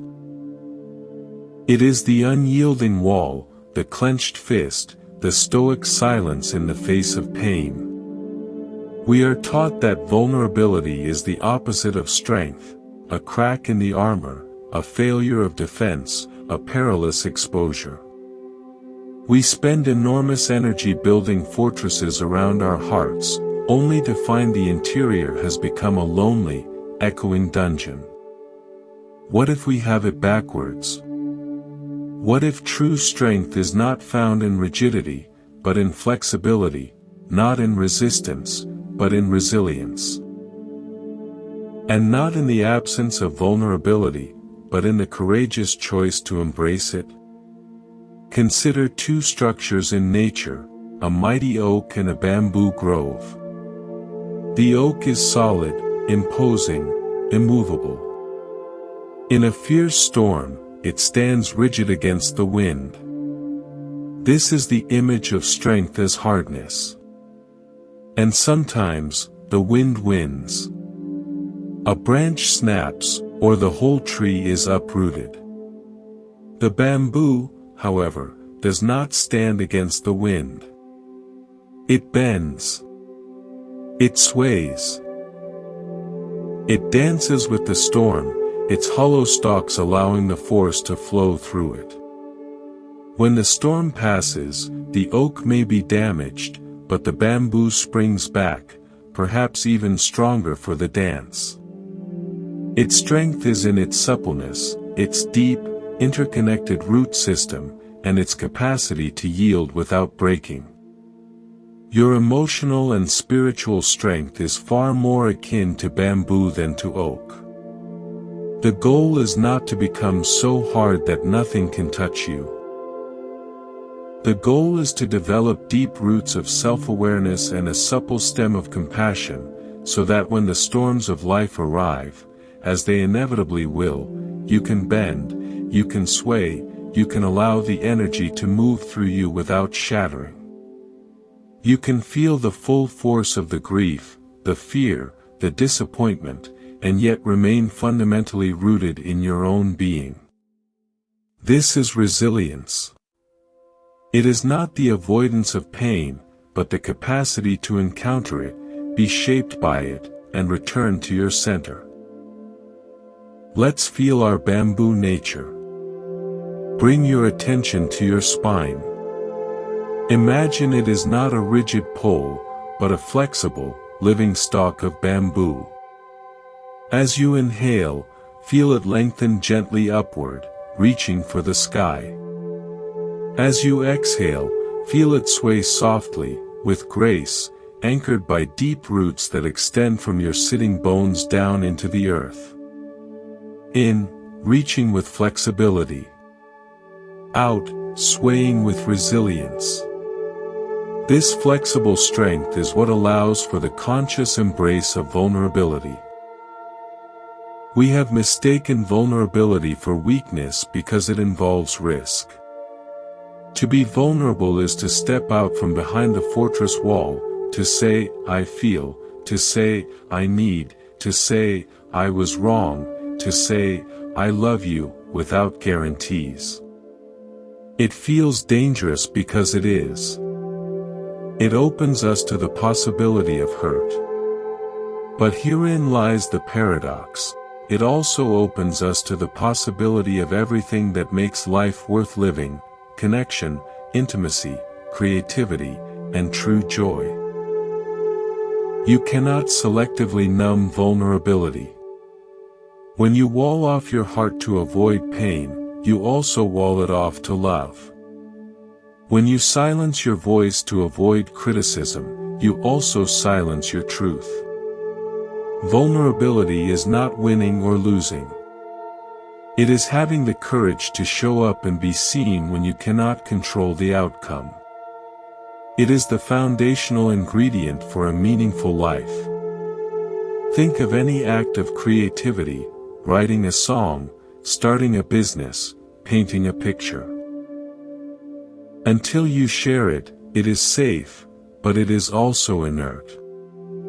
The moment you share it, you become vulnerable to judgment, rejection, or indifference. But that is also the moment it connects, inspires, or takes on a life of its own. Your vulnerability is the bridge between your private experience and the shared human world. Identify one small area where you have been playing it safe, hiding behind a wall of competence, humor, or silence. What would one step toward vulnerable authenticity look like? It might be admitting you don't know something. It might be sharing a feeling instead of a fact. It might be asking for help. Don't imagine leaping the entire moat. Just imagine lowering the drawbridge an inch. Breathe into that possibility. In, gathering courage. Out, taking one small step into the open. Our cultural obsession with the oak-like ideal leads directly to the epidemic of burnout. Burnout is not simply being tired. It is the soul's rebellion against a life lived as a relentless, uncompromising fortress. It is the bamboo stalk forced to behave like an oak until it splinters. Burnout says, I can no longer sustain this posture of rigid control, endless output, and emotional isolation. We often treat burnout as a failure of endurance, prescribing more discipline, better time management, or a vacation, which is just more oak thinking. The real medicine for burnout is not to build a stronger fortress, but to finally, mercifully, let the walls down. The healing path for burnout is counterintuitive. It is not about doing more to fix yourself. It is about being more, with less. It involves practices of radical permission, permission to rest without productivity, permission to feel without fixing, permission to need and ask, permission to do things poorly, permission to be ordinary. It is the slow, tender process of replacing the armor with skin, of trading the battlements for an open garden. This feels terrifying to the oak mind, which equates exposure with destruction. But to the bamboo soul, it is the return to its natural state. If you feel the brittle, exhausted ache of burnout, or its quieter cousin, weariness, offer yourself one radical permission right now. I give myself permission to finish that sentence with the softest, most forgiving thing you can imagine. To just sit here. To not know the answer. To be enough exactly as I am in this moment. Breathe that permission in. Let it soften the rigid places. Out, exhaling the old, hard story of what you should be. From this place of flexible strength and chosen vulnerability grows the only kind of power that is truly sustainable and life-giving, influence, as opposed to control. The oak seeks control. It wants to command its environment, to force outcomes, to make everything, including its own emotions, conform to its will. This is an exhausting, futile, and lonely endeavor. The world is too wild, too interdependent, too beautifully chaotic to be controlled. The bamboo practices influence. It doesn't try to stop the wind, it learns to dance with it, and in doing so, it transforms the very effect the wind has. It creates a whispering music. It provides shelter by bending. Its influence is subtle, ecological, and relational.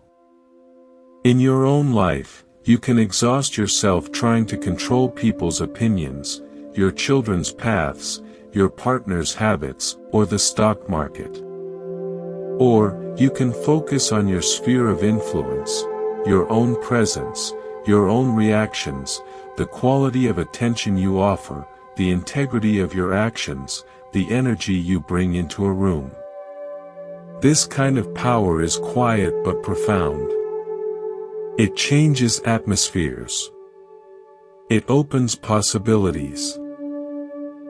It inspires rather than demands. Think of a situation where you have been striving for control, feeling frustrated and powerless. Now, shift the question. Ask, within this, what is my sphere of influence? What is one small way I can change the energy I bring to it? Perhaps it's shifting your tone from demanding to curious. Perhaps it's taking a breath before reacting. Perhaps it's simply acknowledging the difficulty without trying to solve it. This is the way of the bamboo. It is power rooted in presence, not force. Breathe as influence. Inhale, gathering your peaceful, centered presence. Exhale, releasing that quality into the space around you, not to change anyone, but to simply offer a different atmosphere. We close with the understanding that the strongest thing in the world may be a single dewdrop clinging to a spider's web at dawn. It is fragile, temporary, utterly vulnerable to the first ray of sun or a passing breeze. Yet, in that moment, it holds the entire sky within it, refracting the world into a perfect, tiny jewel. It does not strive to be a diamond. It simply is, in its vulnerable, brilliant impermanence. That is your strength. Not in being unbreakable, but in being so real, so present, so open that you can hold the light of the world within your fragile, human heart. Feel that dewdrop quality now. The tenderness of being here. The courage it takes to simply feel. The strength in your softness. Breathe into that poignant, powerful truth. In. I am here, fragile and real. Out. This is my true strength. We now approach one of the most subtle, and most liberating, arts, the practice of release. We speak of letting go, but often with a sense of grim determination, as if prying our own fingers from a cliff edge. We treat attachment as a failing, and non-attachment as a state of cool, emotionless detachment. This misunderstanding creates more suffering. True release is not an act of violence against yourself. It is not a should. It is a natural, organic unclenching that happens when you finally understand, in your bones, that you were holding a hot coal, not a precious jewel. Imagine you are walking along a riverbank, and you see a beautiful, smooth stone glinting in the water. You pick it up. It is cool and pleasing in your hand. You carry it for miles, enjoying its weight, its texture. But the day grows long, your pack is heavy, and your arm grows tired. The stone is no less beautiful, but the carrying has become a burden. You have a choice. You can curse the stone for being heavy, or you can curse yourself for being weak for not carrying it forever. Or, you can simply stop.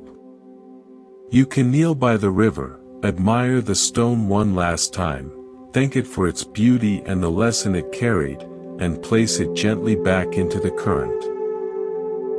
You watch it settle on the riverbed, where it belongs. You stand up, and your hand is empty, your arm is light. This is release. It is not rejection. It is returning something to its rightful place in the flow of life, because your love for your own journey has finally become greater than your need to possess. We hold on to so many stones, old identities, past hurts, fixed plans, expectations of others, visions of how life should be. We believe they are part of us, essential to our survival or our story. The practice is to ask, gently and regularly, does this still serve the life I am living now? Does carrying this make my journey more vibrant, or more burdened? You don't have to throw it away in anger. You can simply set it down with respect. Bring to mind one stone you are carrying, a grudge, a worry, an old self-image. Feel its weight in your psyche. Now, imagine kneeling by the river of your breath. On an exhale, imagine opening your hand and letting the stone rest back into the flow. Don't force it. Just allow the intention. Notice the sensation in your hand and arm after. In, acknowledging the weight. Out, releasing it to the river. This unclenching is deeply related to the concept of non-attachment, which is often confused with detachment. Detachment is a wall. It says, I will not care, so I cannot be hurt. It is a life lived in grayscale, safe but barren. Non-attachment is not a wall, it is a spacious room with open windows. It says, I will love fully, I will engage completely, but I will not nail the beautiful curtain to the wall to stop the wind from moving it. You enjoy the curtain's dance precisely because it is free. Non-attachment allows you to love a person without needing them to be your source of happiness. It allows you to work passionately on a project without staking your entire worth on its outcome. It allows you to enjoy comfort without fearing its loss. You participate, but you do not chain yourself to the participation. Think of a gardener who loves her roses. She tends them with great care and devotion. She feels joy at each bloom. But she does not try to stop the petals from eventually falling. She knows that the falling is part of the rose's nature, and part of what makes its blooms so precious. Her non-attachment to the permanent flower allows her to love the actual, temporary one more deeply, without the undercurrent of anxiety about its end. Where in your life are you trying to nail the curtain to the wall? Where are you clinging to a specific outcome, a specific behavior from someone else, a specific version of yourself? Can you feel the strain in that clinging? Practice being the gardener. Tend to your life with care, but hold the outcomes loosely.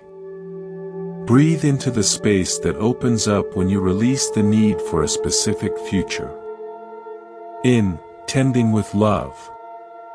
Out, releasing the need to control the bloom. One of the heaviest stones we carry is the unfinished conversation, not with others, but with ourselves. We have experiences, especially painful ones, that we never truly process. We shove them into a mental closet and lock the door, but the conversation continues in whispers, affecting our moods, our reactions, our health. Release requires that we open that closet, not to relive the pain in the same way, but to have a different, healing conversation with it. There is a therapeutic practice known as empty chair work. You imagine the person, the situation, or even a younger version of yourself in an empty chair, and you speak what was never said. You can do this internally, as a journaling exercise or a silent meditation. The goal is not to blame or to rehearse old scripts, but to complete the cycle of expression. To say the, I was hurt, the, I forgive you, the, I'm sorry, the, I release us both. This act of internal completion is a profound form of letting go. It tells your nervous system that the event is now in the past, that the book is closed, and that you are free to write a new story. If there is an unfinished conversation within you, you can begin it now, safely, in your own heart.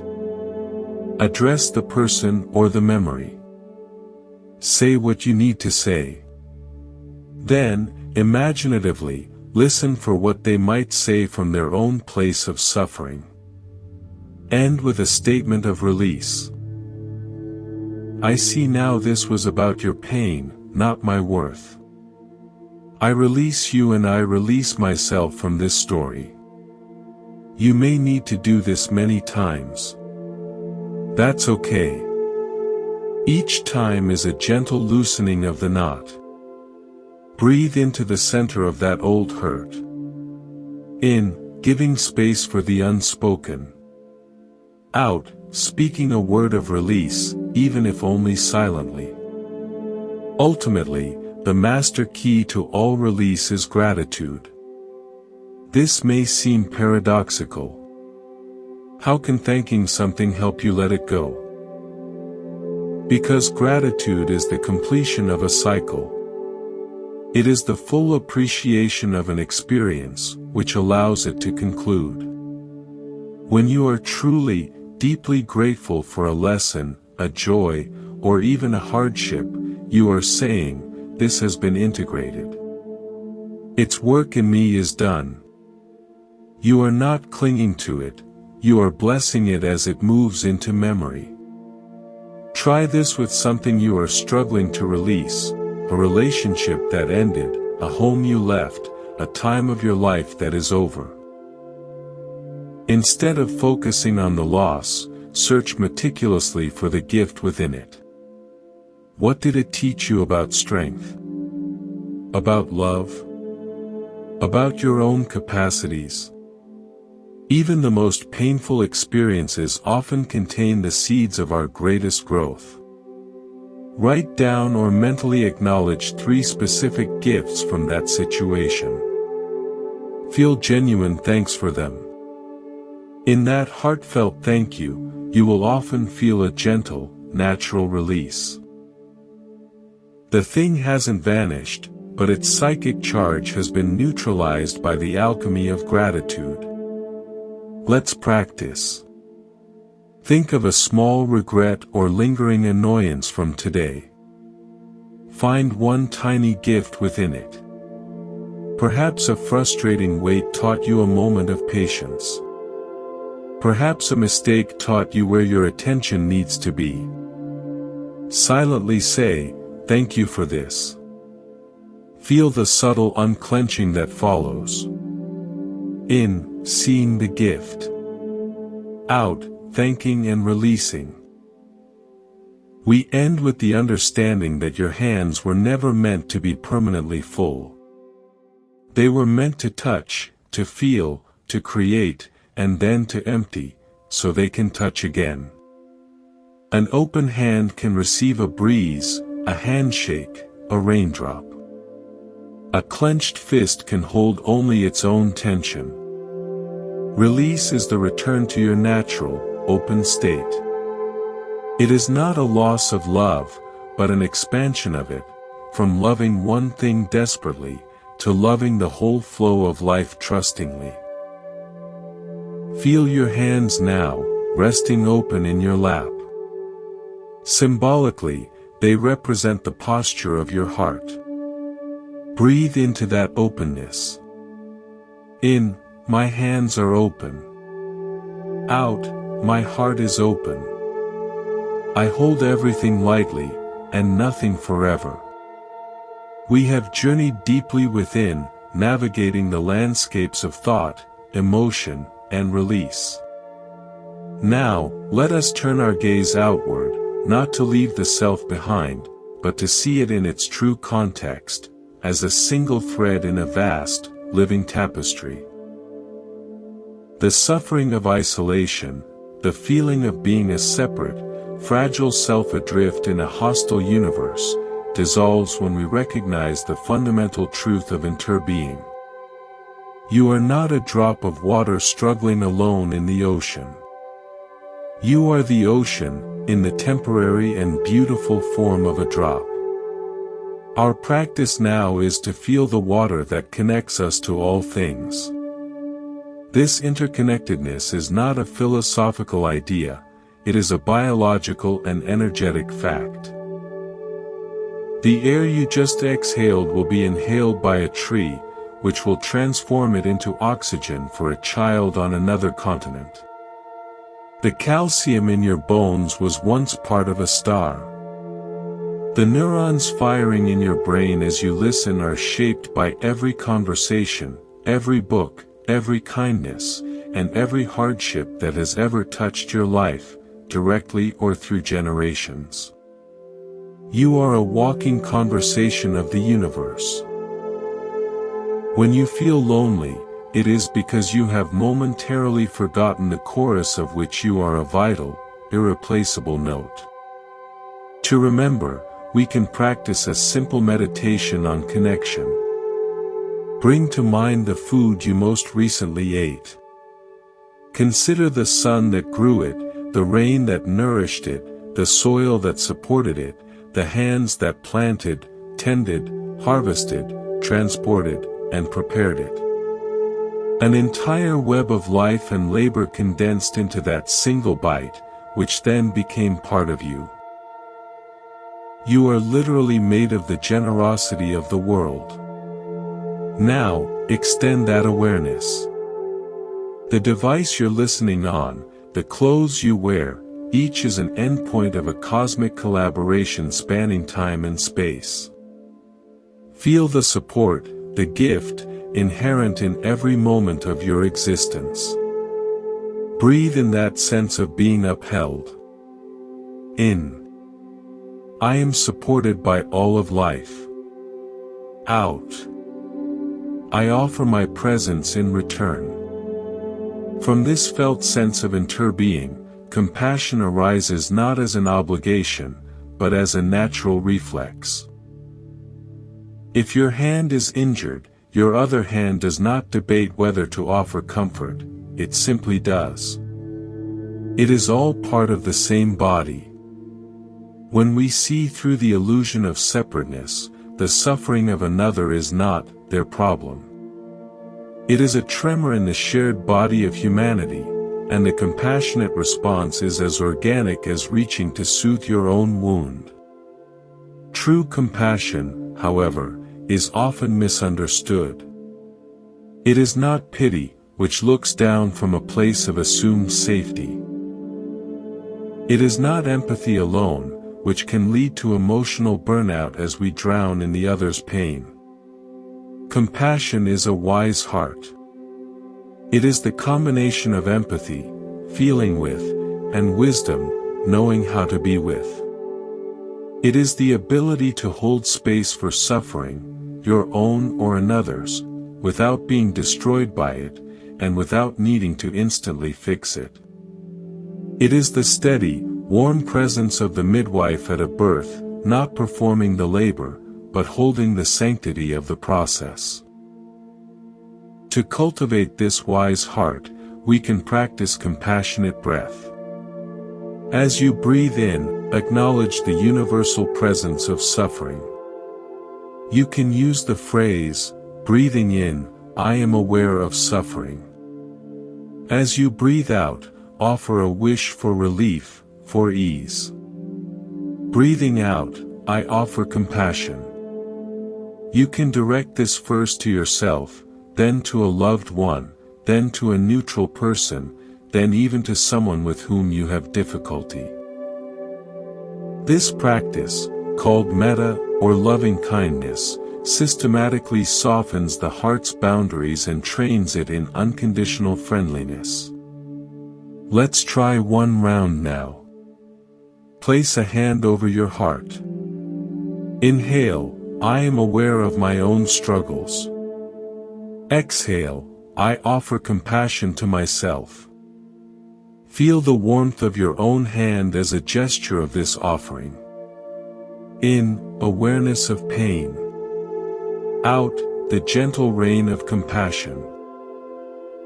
This compassionate impulse naturally extends to the desire to serve, to contribute to the healing of the whole.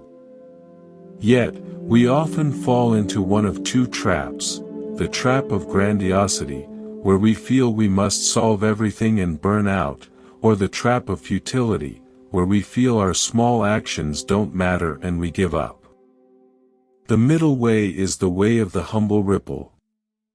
Imagine a vast, still pond. You drop a single pebble. The ripples move outward, intersecting, influencing the entire surface in subtle ways you can't fully trace. You do not need to be the pebble that creates a tidal wave. You only need to be an authentic, positive presence. Your moment of genuine patience with a stranger creates a ripple. Your act of inner forgiveness sends a ripple through your family's emotional field. Your choice to listen deeply is a ripple that changes a conversation. You cannot control where the ripples end, but you can trust the physics of connection. No authentic act of kindness is ever wasted. It becomes part of the pond's memory. Ask yourself, what is one small, authentic ripple I can create today? Not a grand gesture, but a genuine one. A sincere thank you. A moment of full attention. An internal wish for someone's happiness. Perform it, and then let it go, trusting it to move through the web. Release the need to see the result. Your job is only to drop the pebble with a pure heart. Breathe as a ripple. Inhale, gathering your peaceful presence. Exhale, imagining that peace radiating out from you in all directions, touching the unseen web of life. In. I am the center. Out. I am the connection. Finally, we arrive at the practice of collective refuge. While the inner journey is solitary, we do not walk it alone. For millennia, seekers have gathered in Sangha, community. Not for socializing, but for mutual support in remembering the truth. When your mindfulness falters, the collective mindfulness of the group can hold you until you regain your footing. This is the power of sitting in meditation with others, or simply sharing space with people committed to awareness. If you do not have access to a physical community, you can create a virtual Sangha of inspiration. The words you're listening to now are part of that. The authors, teachers, and artists who point toward truth become your companions. Furthermore, you can remember that at this very moment, thousands of people across the globe are sitting in meditation, walking mindfully, or practicing compassion. You are part of that silent, invisible fellowship. When you sit to breathe, you are joining them. You are not a lonely practitioner, you are a cell in the awakening body of humanity. Feel that connection now. As you sit in your room, know that others are sitting in theirs, facing the same human heart with the same gentle courage. You are supported by this unseen fellowship.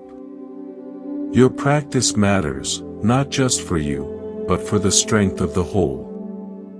Breathe in this collective intention. In. I am supported by all who seek peace. Out. I contribute my peace to the whole. We have felt our inter-being, cultivated the wise heart, dropped our humble pebble, and taken refuge in the unseen Sangha. We arrive now at the point where the path meets the pavement. All the understanding, all the spacious awareness, all the compassionate intention must find its way into the raw and unfiltered reality of your daily life. This is the art of integration, not creating a separate, spiritual self for the cushion, but allowing the clarity of your practice to permeate the very cells of your ordinary existence. The goal is not to become a person who never gets angry, but to become a person who knows anger is passing weather. Not to avoid conflict, but to meet it with a curious heart. Not to transcend the human experience, but to inhabit it fully, awake. Think of your awareness not as a destination, but as a kind of inner salt. Salt doesn't announce itself with grand fanfare. It disappears into the food, but it transforms every bite. It brings out the inherent flavors, preserves what is good, and makes the nourishment complete. Your practice is this salt. Its work is not to be seen, but to season your interactions, your work, your solitude, your challenges. You know it's working not when life becomes perfect, but when you find a subtle, pervasive flavor of presence, resilience, and kindness in experiences that once would have tasted only of struggle. So how do we salt our daily bread? We begin with rituals of re-entry. The space between formal practice, like this listening, and the next activity is a critical threshold. It is the moment you turn off the audio, stand up, and face the world. Instead of leaping immediately into the stream of doing, institute a pause. A single, conscious breath. Placing your feet deliberately on the floor and feeling the connection. A silent intention, may this presence move with me. This 3-second ritual is a bridge. It carries the quality of the temple into the kitchen, the office, the traffic. Let's create that bridge now, even though we are continuing. At the end of this sentence, pause. Take one full breath with the sole purpose of anchoring yourself here, in your body, in this room. Then, continue listening. Pause for breath. Welcome back. You just practiced integration. The true test of integration is in what we might call the flashpoint moments. These are the unplanned, often stressful instants when your old, automatic patterns fire like neurons, when you spill coffee on your shirt before a meeting, when your child has a meltdown in public, when you receive unfair criticism, when you feel the first pang of jealousy or resentment. In these milliseconds, there is a sacred gap, wider than we think, between the stimulus and our reaction. Integration is the practice of widening that gap through micro-mindfulness. In that gap, you have a multitude of choices beyond the habitual fight, flight, or freeze. You can stop. Stop. Just freeze everything for 1 second. Take a breath. Feel the air move in and out.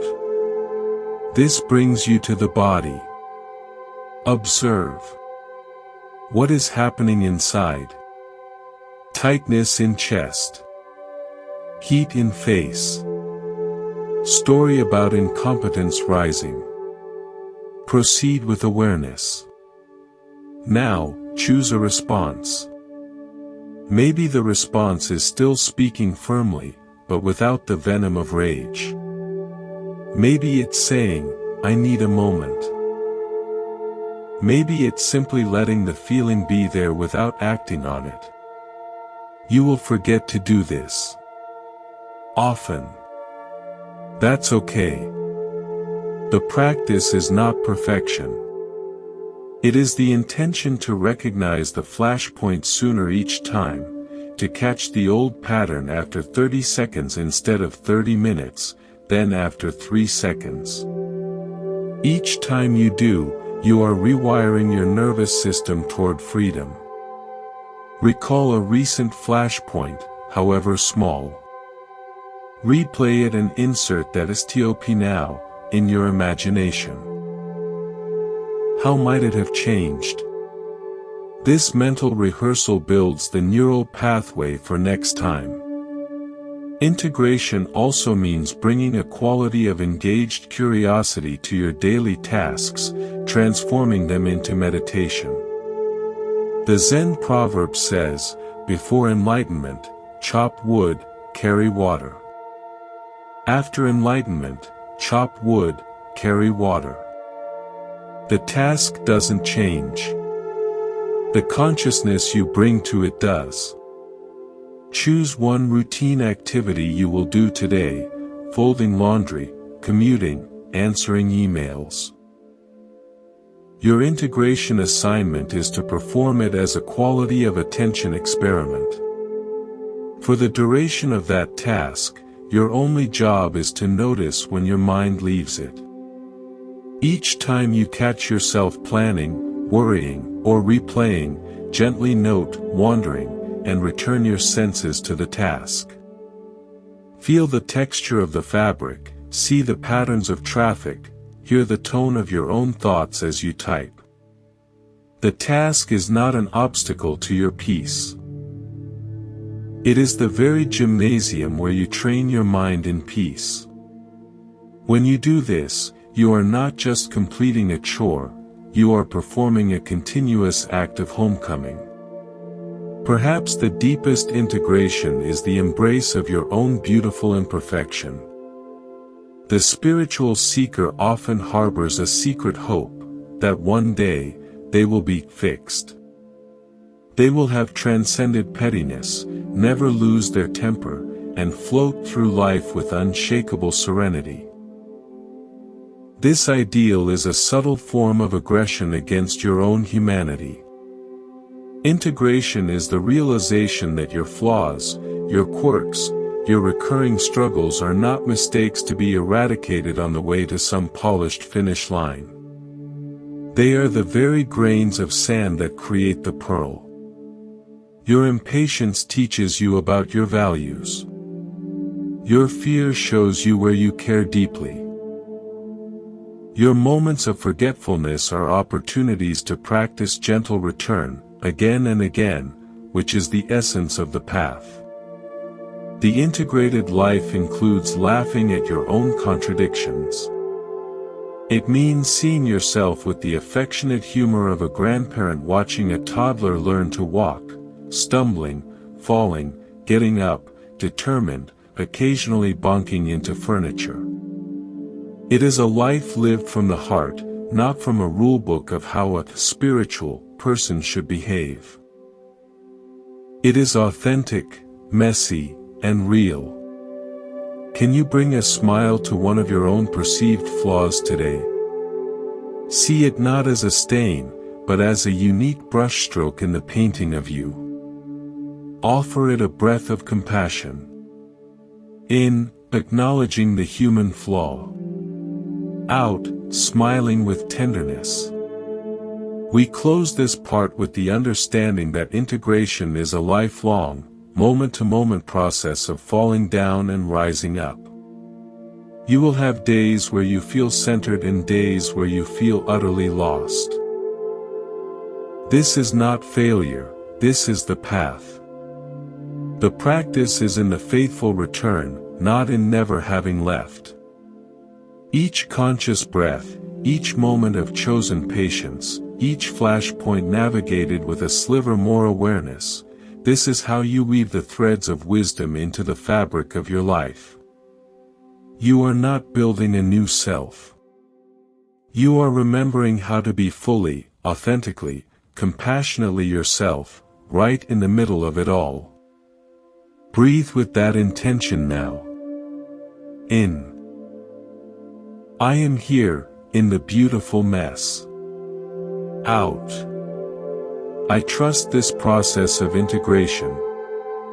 We have seasoned our days with inner salt, practiced STOP at flashpoints, turned chores into gymnasiums, and embraced our beautiful imperfections. We have navigated the terrain of thought, emotion, relationship, and daily life. Now, let us venture into a different kind of space, a space not of doing or understanding, but of undoing and receiving. This is the realm of silence.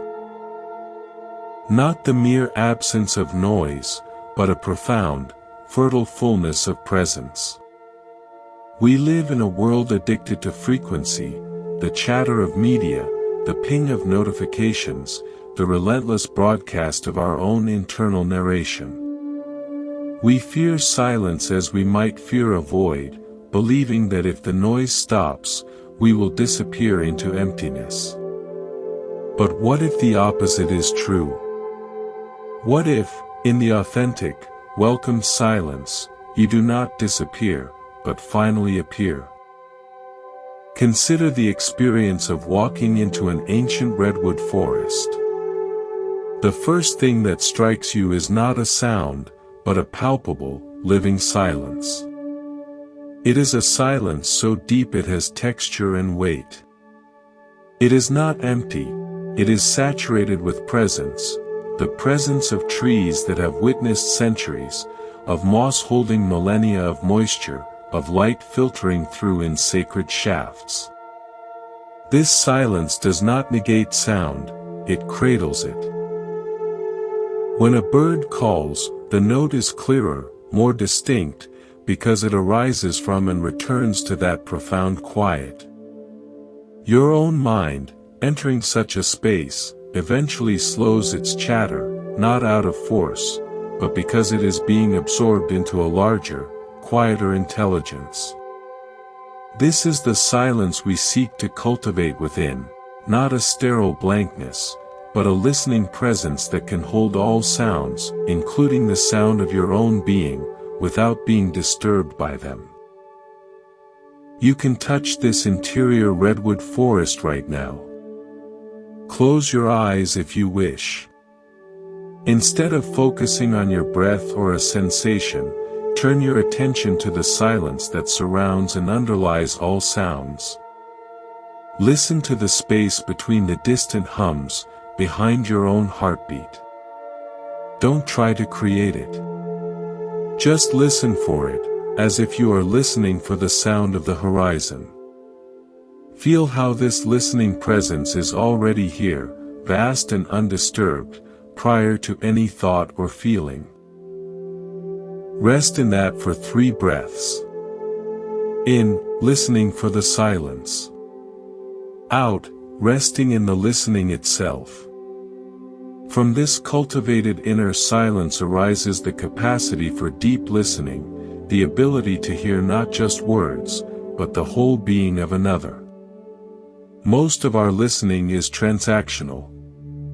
We listen for a pause so we can speak, for a flaw in logic so we can debate, for an emotional cue so we can advise.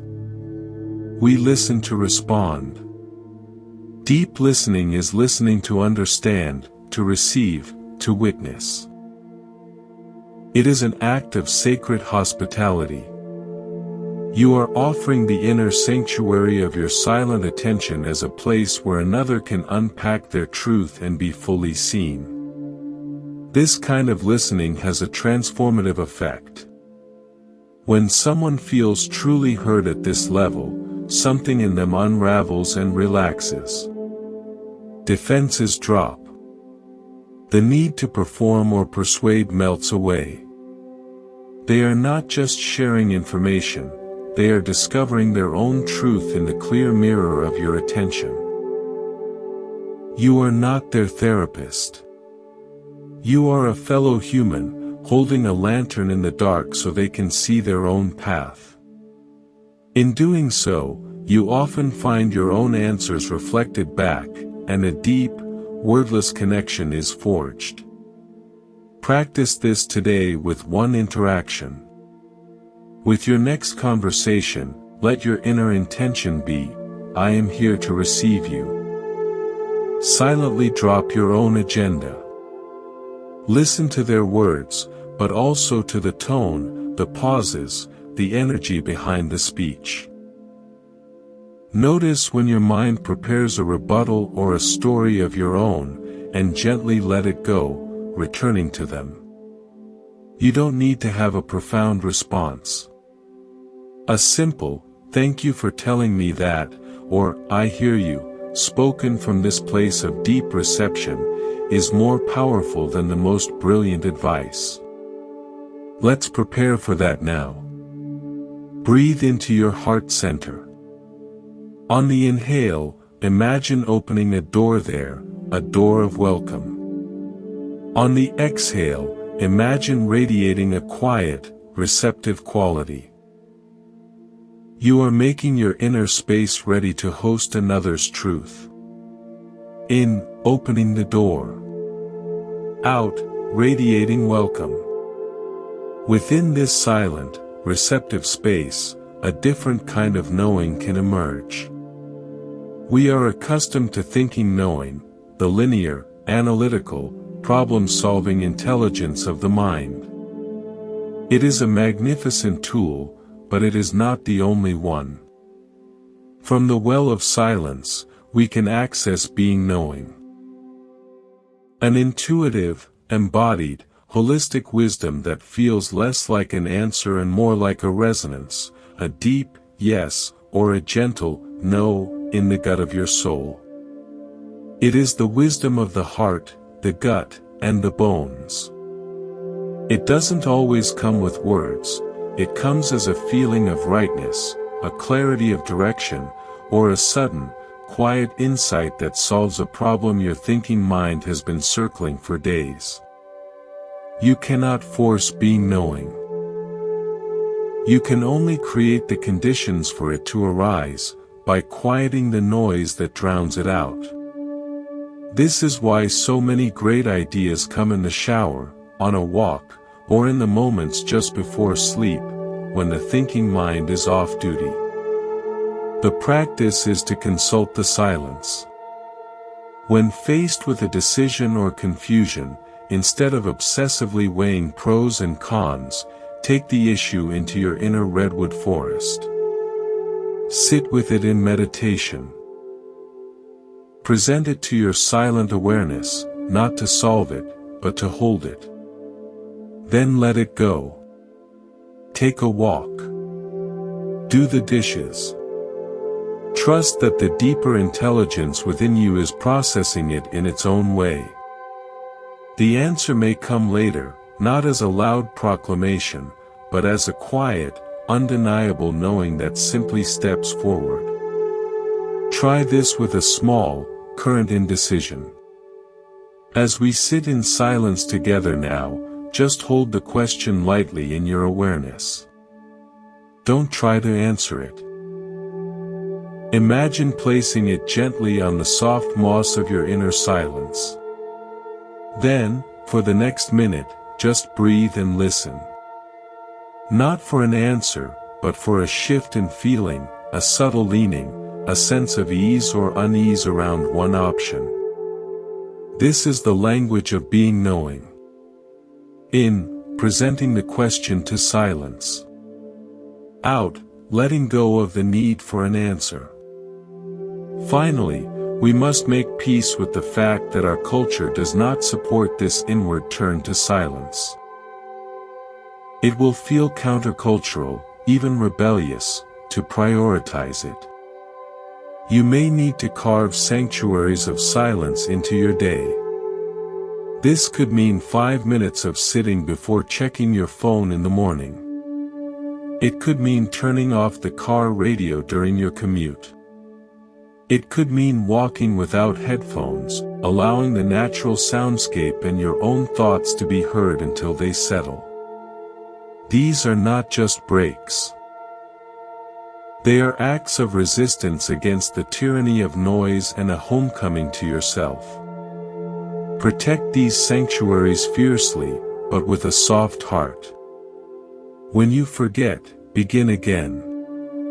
Each return to deliberate silence is a revolutionary act of self-remembering.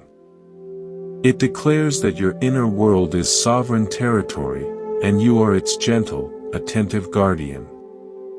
As we conclude, let's spend one final minute together in shared, intentional silence.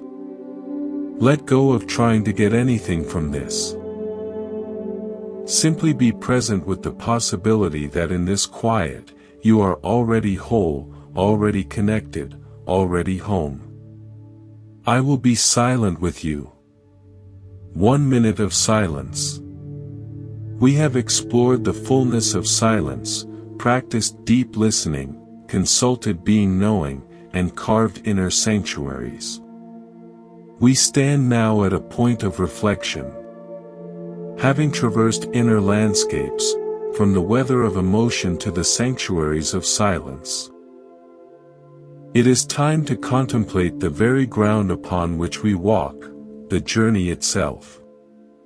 We have been conditioned to see life as a linear progression toward goals, happiness, success, enlightenment, peace. We measure our worth by our proximity to these imagined finish lines. But what if the path is not a line at all? What if it is a spiral, where we encounter the same lessons at deeper levels? What if the purpose is not to arrive, but to become intimate with the walking? The treasure is not at the end of the road, it is in the quality of your attention to each step, each stone, each passing vista. Imagine you are on a pilgrimage to a distant, sacred mountain. For months, you walk. Your mind is fixed on the peak, the moment of arrival, the transcendent view, the achievement. Along the way, you are plagued by blisters, bad weather, and doubt. You curse the path for its difficulty, seeing it only as an obstacle between you and your goal. Then, one evening, exhausted, you sit by a stream.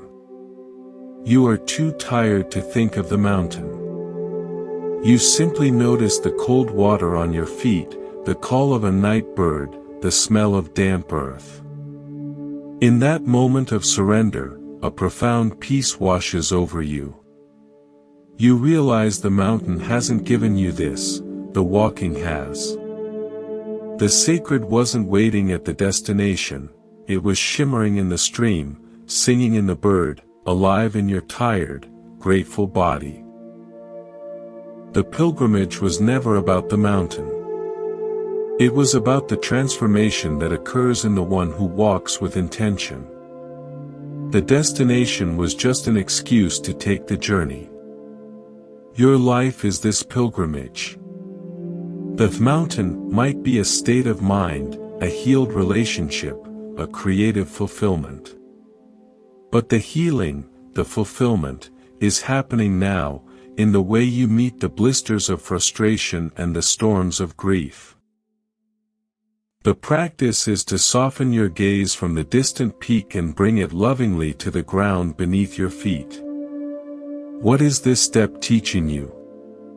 What is this moment, exactly as it is, offering to your soul? Let's feel the ground of our journey now. Sense the contact of your body with the chair or floor. This is your step right now. There is nowhere else to be walking. Breathe into this single point of contact. In, arriving in this step. Out, this step is the entire journey. On this spiral path, we will encounter what seem like setbacks. We will find ourselves facing old fears, repeating old patterns, losing the peace we thought we'd secured. It is easy to see this as failure, as proof that we are not progressing. But what if these recurrences are not regression, but involutions, necessary foldings in that create greater depth? A silversmith doesn't simply hammer a flat sheet into a bowl. She hammers, then anneals. Heats the metal until it glows to soften it and relieve the stress of shaping. Then she hammers again, each cycle creating a stronger, more refined form. The annealing seems like a pause, a loss of progress, but it is essential to prevent the metal from becoming brittle and shattering. Your periods of confusion, doubt, and emotional intensity are your annealing. They are not evidence that your practice has failed. They are the heat that softens the rigid structures of your ego and your understanding, so that the next cycle of growth can shape you at a deeper, more integrated level. When you find yourself in the fire, remember, you are not being destroyed. You are being made more resilient, more compassionate, more real. The practice is to relax into the heat, to let it do its necessary work without adding a story of personal failure. If you are in a period of annealing right now, a time of uncertainty, softness, or apparent stagnation, offer it a breath of acceptance. Inhale, feeling the heat of transformation. Exhale, softening into it, trusting the wisdom of the process. As we walk, we must also learn to travel light. We have spoken of letting go of stones, but we must also examine the invisible burdens we carry, the need to be certain, the desire for a guaranteed outcome, the attachment to a specific self-image as a spiritual person. These are like carrying a heavy compass that claims to point to true north, but actually just points to our own anxiety. True navigation on an uncharted path requires a different tool, wonder. Wonder is the attitude of the open hand and the open heart. It does not demand to know what is around the next bend, it is eager to be surprised. It meets confusion with curiosity instead of fear. It sees a setback as a fascinating change in scenery. Wonder is the antidote to the weight of expectation. It transforms the path from a test you must pass into a story you are co-creating with the universe. Cultivate wonder by asking different questions. Instead of, "Why is this happening to me?" try, "What is this teaching me?" Instead of, "When will I get there?" try, "What is beautiful here, now?" Instead of, "Am I doing this right?" try, "What is alive in me right now?" Wonder gently pries your grip from the heavy compass and places in your palm a feather. Light, responsive to the slightest breeze of the present moment. Practice wonder with your immediate experience. Look at your own hand as if you've never seen it before. Notice the play of light, the lines, the miracle of articulation. For 10 seconds, be in awe of this biological marvel. You have just lightened your load. Finally, we must make peace with the fact that the path walks you as much as you walk it. There is a larger intelligence at work. Call it life, the Tao, the Dharma, the unfolding mystery. You are not in total control. Your plans will be disrupted. Grace will arrive unexpectedly. Suffering will visit uninvited. The practice is to shift from being the sole author of your story to being a faithful, attentive scribe, recording, learning, and saying yes to the chapter you find yourself in, even when you didn't choose the plot twist. This is the ultimate surrender, to walk with intention, but to hold the map lightly.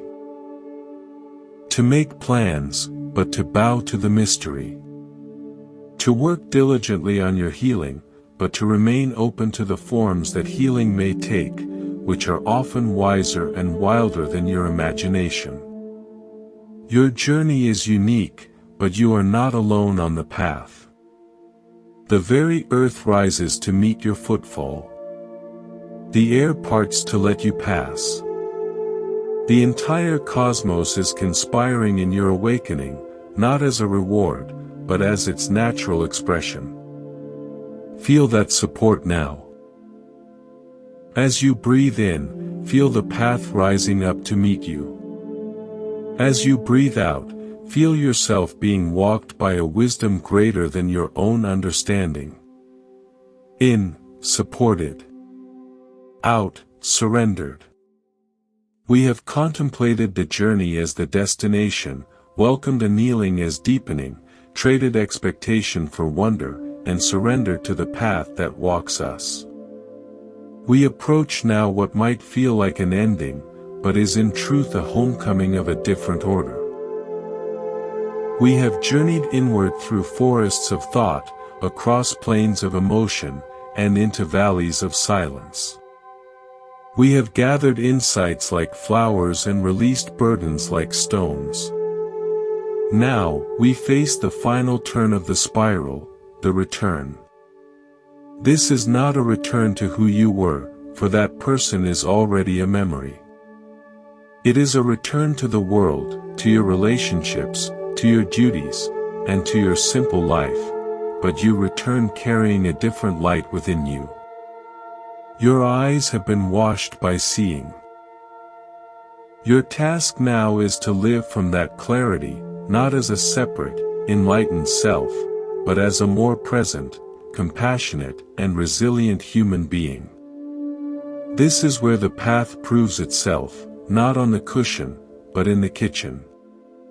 Not in the retreat, but in the relationship. There is a beautiful concept in the hero's journey, found in myths across cultures. After acquiring wisdom or a great gift, the hero must return to the ordinary world to share it, to integrate it, to make it real through application. If they stay in the transcendent realm, the journey is incomplete. The gift becomes a private fantasy. Your insights, your moments of peace, your hard-won compassion, these are not trophies to be displayed on a private altar. They are seeds meant to be sown in the soil of your everyday life. They must meet the resistance of traffic jams, difficult conversations, and your own recurring imperfections to take root and grow into genuine transformation. So, prepare for re-entry. Know that you will forget. You will snap at a loved one. You will lose your patience. You will feel the old anxiety tighten its grip. This is not failure. This is the friction necessary for the seed to break open. Each time you forget and then remember. Each time you catch the old pattern and choose, even clumsily, a new response, you are not failing the practice. You are doing the practice. The return is the ongoing, lifelong process of remembering and forgetting, of applying and stumbling, of being a beginner again and again, with increasing gentleness toward yourself.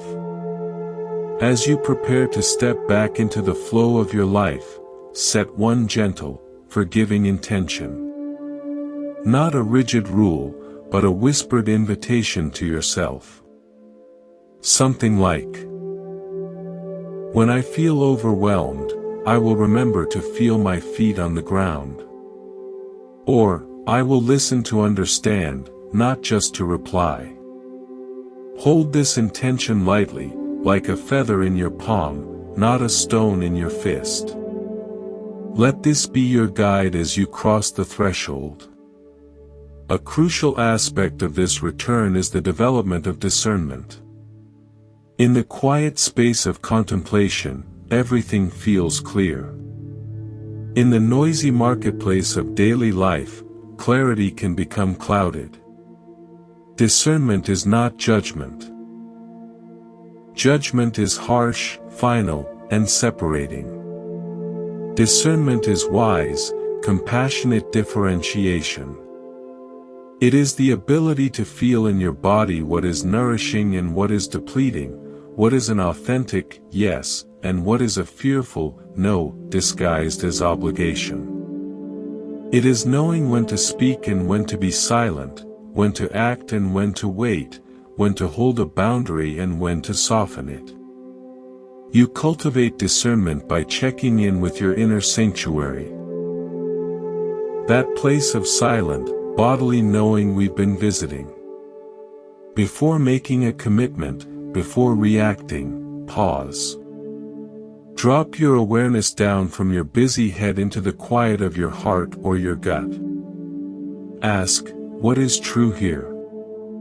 Listen for the feeling sense. A sense of expansion, lightness, or flow often points toward truth and right action. A sense of contraction, heaviness, or dread often points away from it. This inner compass is your most reliable guide on the return journey. It will help you navigate complex relationships and difficult choices with integrity, not from a rulebook, but from a lived, felt sense of alignment. Practice this now. Bring to mind a small decision awaiting you today. It could be as simple as how to spend a free half hour. Pause. Feel the question in your body, not your mind. Notice the subtle physical sensations that arise with each option, which brings a sense of ease. Trust that. This is discernment in its simplest form. In. Feeling the question in my body. Out, trusting the sensation. The return also asks us to relate to our own past and our old environments with new eyes. You may find yourself back in familiar situations, the family gathering, the weekly meeting, the same old triggers, but you are not the same. This can be disorienting. The old scripts will be offered to you. The old roles will be waiting, like well-worn costumes. The practice now is to consciously inhabit the space differently. You don't need to make a grand announcement. You can simply bring a different energy. For example, in a typically contentious family dynamic, instead of preparing your defense, you might set an intention to listen with curiosity. In a stressful work environment, instead of fueling the gossip, you might take a mindful breath before speaking. You change the ecosystem not by tearing down the old structures, but by being a different kind of presence within them. Like a single clear note introduced into a discordant chord, your changed presence can subtly shift the entire harmony. It may not change others, but it will change your experience, and that is where your power truly lies. Think of one recurring situation that usually drains or frustrates you. Now, imagine walking into it tomorrow carrying your inner sanctuary with you. How would you stand differently? How would you listen? What one small, conscious action could you take that would be a fingerprint of your new understanding? Just imagining this begins to weave the new pattern. Finally, the return is grounded in a spirit of service. When your own cup has been filled, even a little, the natural overflow is a desire to contribute, to ease the suffering you now see so clearly in others and in the world. This service is not about grand gestures or martyrdom. It is the natural extension of compassion. It is holding the door with a smile. It is the patient listening we practiced. It is doing your work with care, because your work touches others. It is the silent wish for the happiness of the irritable stranger in line ahead of you. This is what is meant by being the change. Your transformed presence is itself a service. A calm, centered person in a chaotic room is a healing presence, whether they say a word or not. As you return, look for these small, organic opportunities to let your practice overflow. Let service be a quiet joy, not a burdensome duty. See it as the natural flowering of the peace you've cultivated within. We close this part with a breath of integration. Inhale, gathering all the insights, the peace, the clarity from our journey together. Exhale, sending that gathered light out ahead of you, illuminating the path of your return to the world. See it lighting your home, your workplace, your interactions with a gentle, steady glow. You are not leaving anything behind. You are bringing it all with you. We have prepared for the return, cultivated discernment, practiced inhabiting old spaces anew, and embraced service as an overflow. And so, we arrive here. Not at an end, but at a quiet clearing in the forest of our own awareness. We have walked many paths together in these hours, through the terrain of thought and feeling, through the valleys of silence and the mountains of relationship. We have gathered tools and released burdens. We have sat as the sky and bent as the bamboo. If we were to look for a single thread woven through all these teachings, it would be this: freedom is not the absence of difficulty, it is the presence of a loving, unwavering attention that meets difficulty without becoming its prisoner. You are that attention. You have always been that. The practice is simply the gentle, persistent remembering. Think of your life not as a problem to be solved, but as a landscape to be known. Every emotion, every thought, every challenge is a feature of this landscape, a particular rock formation, a type of soil, a weather pattern native to this inner territory. The goal of the wanderer is not to demolish the mountains or control the weather. The goal is to learn the trails, to know where the fresh springs are, to recognize the signs of changing seasons, and to walk with a respectful, curious heart. In this knowing, you find your way. You become native to yourself. No part of the landscape is your enemy. Even the treacherous cliffs have taught you where the solid ground lies. You are that wanderer, and you are also the landscape. You are the one who experiences, and you are the vast space in which the experience unfolds. This is the great paradox and the great liberation. Your suffering arises when you forget the vastness and believe yourself to be only the wanderer, lost in a storm. Your peace returns when you remember you are also the sky, holding the storm, and the earth, providing the path. This remembering is available in the span of a single breath. It is always here. Let's breathe as both the wanderer and the landscape. Inhale, feeling the particularity of your experience right now, the sensations, the feelings. You are the wanderer, feeling the path. Exhale, expanding into the awareness that holds all of this. You are the landscape, vast and accepting. In. The particular. Out, the universal. As we bring this journey to a close, let us consider the idea of a personal liturgy. A liturgy is a form of service, a collection of rituals and words that orient a community toward the sacred. You are now a community of one, awakened to the sacred within your own life. What might your personal liturgy include? It is built from the small practices that have resonated with you. Perhaps it includes a morning breath, where you feel the gift of a new day before reaching for a phone.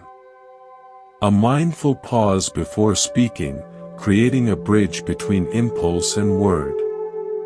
An evening reflection, where you acknowledge one moment of true presence, and one moment where you forgot, offering kindness to both.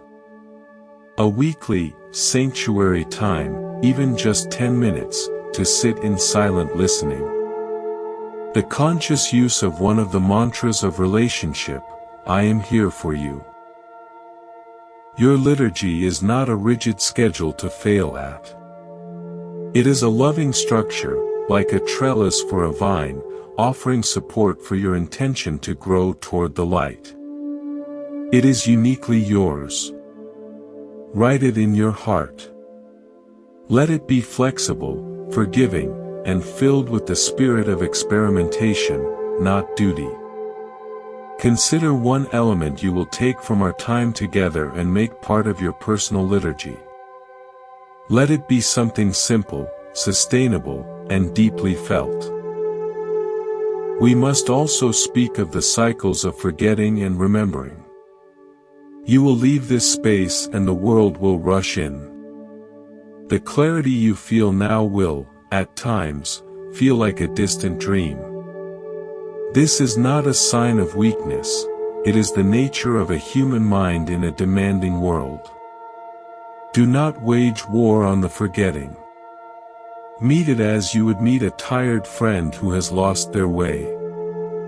Offer it the same compassion you have learned to offer your anger or your fear. The path of mindfulness is not a straight line ascending forever upward. It is a spiral, and sometimes it feels you are circling back to the very beginning. But each time you pass that familiar point of frustration or fear, you pass it at a different altitude. You see it with more perspective, more compassion, more understanding.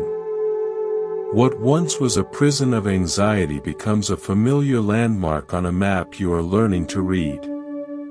The practice is in the return, not in never having left. Each time you remember to breathe, to pause, to be kind, each time you choose the bamboo over the oak, you deepen the groove of awakening. You make it the easier, more natural path.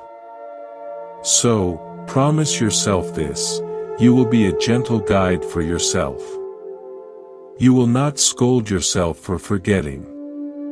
You will simply, patiently, invite yourself to remember. Again. And again. And again. Finally, we arrive at the simplest and most profound teaching of all: this moment is enough.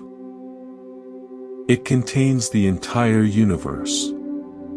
Your search for peace, for happiness, for meaning, it ends not when you achieve some future state, but when you fully surrender to the reality of what is here, now. The peace you seek is the very awareness that is reading these words. The happiness you long for is the capacity to be present with the texture of this breath. The meaning you crave is generated by the love and attention you bring to the life unfolding before you. There is a story of a seeker who traveled across deserts and mountains to find a great sage living in a humble hut. The seeker burst in and demanded, "What is the ultimate truth? What is the secret of enlightenment?" The sage looked up from mending a shirt, smiled softly, and said, "I am mending a shirt." In that simple, utterly present action, everything was contained. The sacred was not separate from the thread, the needle, the torn fabric. It was the full, loving attention given to it. Your life is that shirt. It may have tears, it may be worn, it may not be the fabric you imagined. But in the mending, in the gentle, attentive care you give to each stitch of your day, you will find the wholeness you have been seeking all along. You are both the mender and the garment. The thread is your breath. The needle is your awareness. So, as we part ways in this formal journey, know that the real journey is just beginning. It begins the next time you feel stressed and choose to feel your feet instead. It begins the next time you listen with your whole heart. It begins with your very next breath. Let's take 3 final breaths together, mending the moment with our attention. First breath, in. I am here. Out. I am enough. Second breath, in. This moment is complete. Out. I release all need for it to be otherwise. Third breath, in. Gratitude for this journey. Out. May this peace remain with me, and extend to all beings. Thank you for walking this path. The temple is not a place you visit. It is a presence you carry. You are always welcome at Monk's Moon Temple, because you are Monk's Moon Temple. Go in peace. Live in awareness. Be well.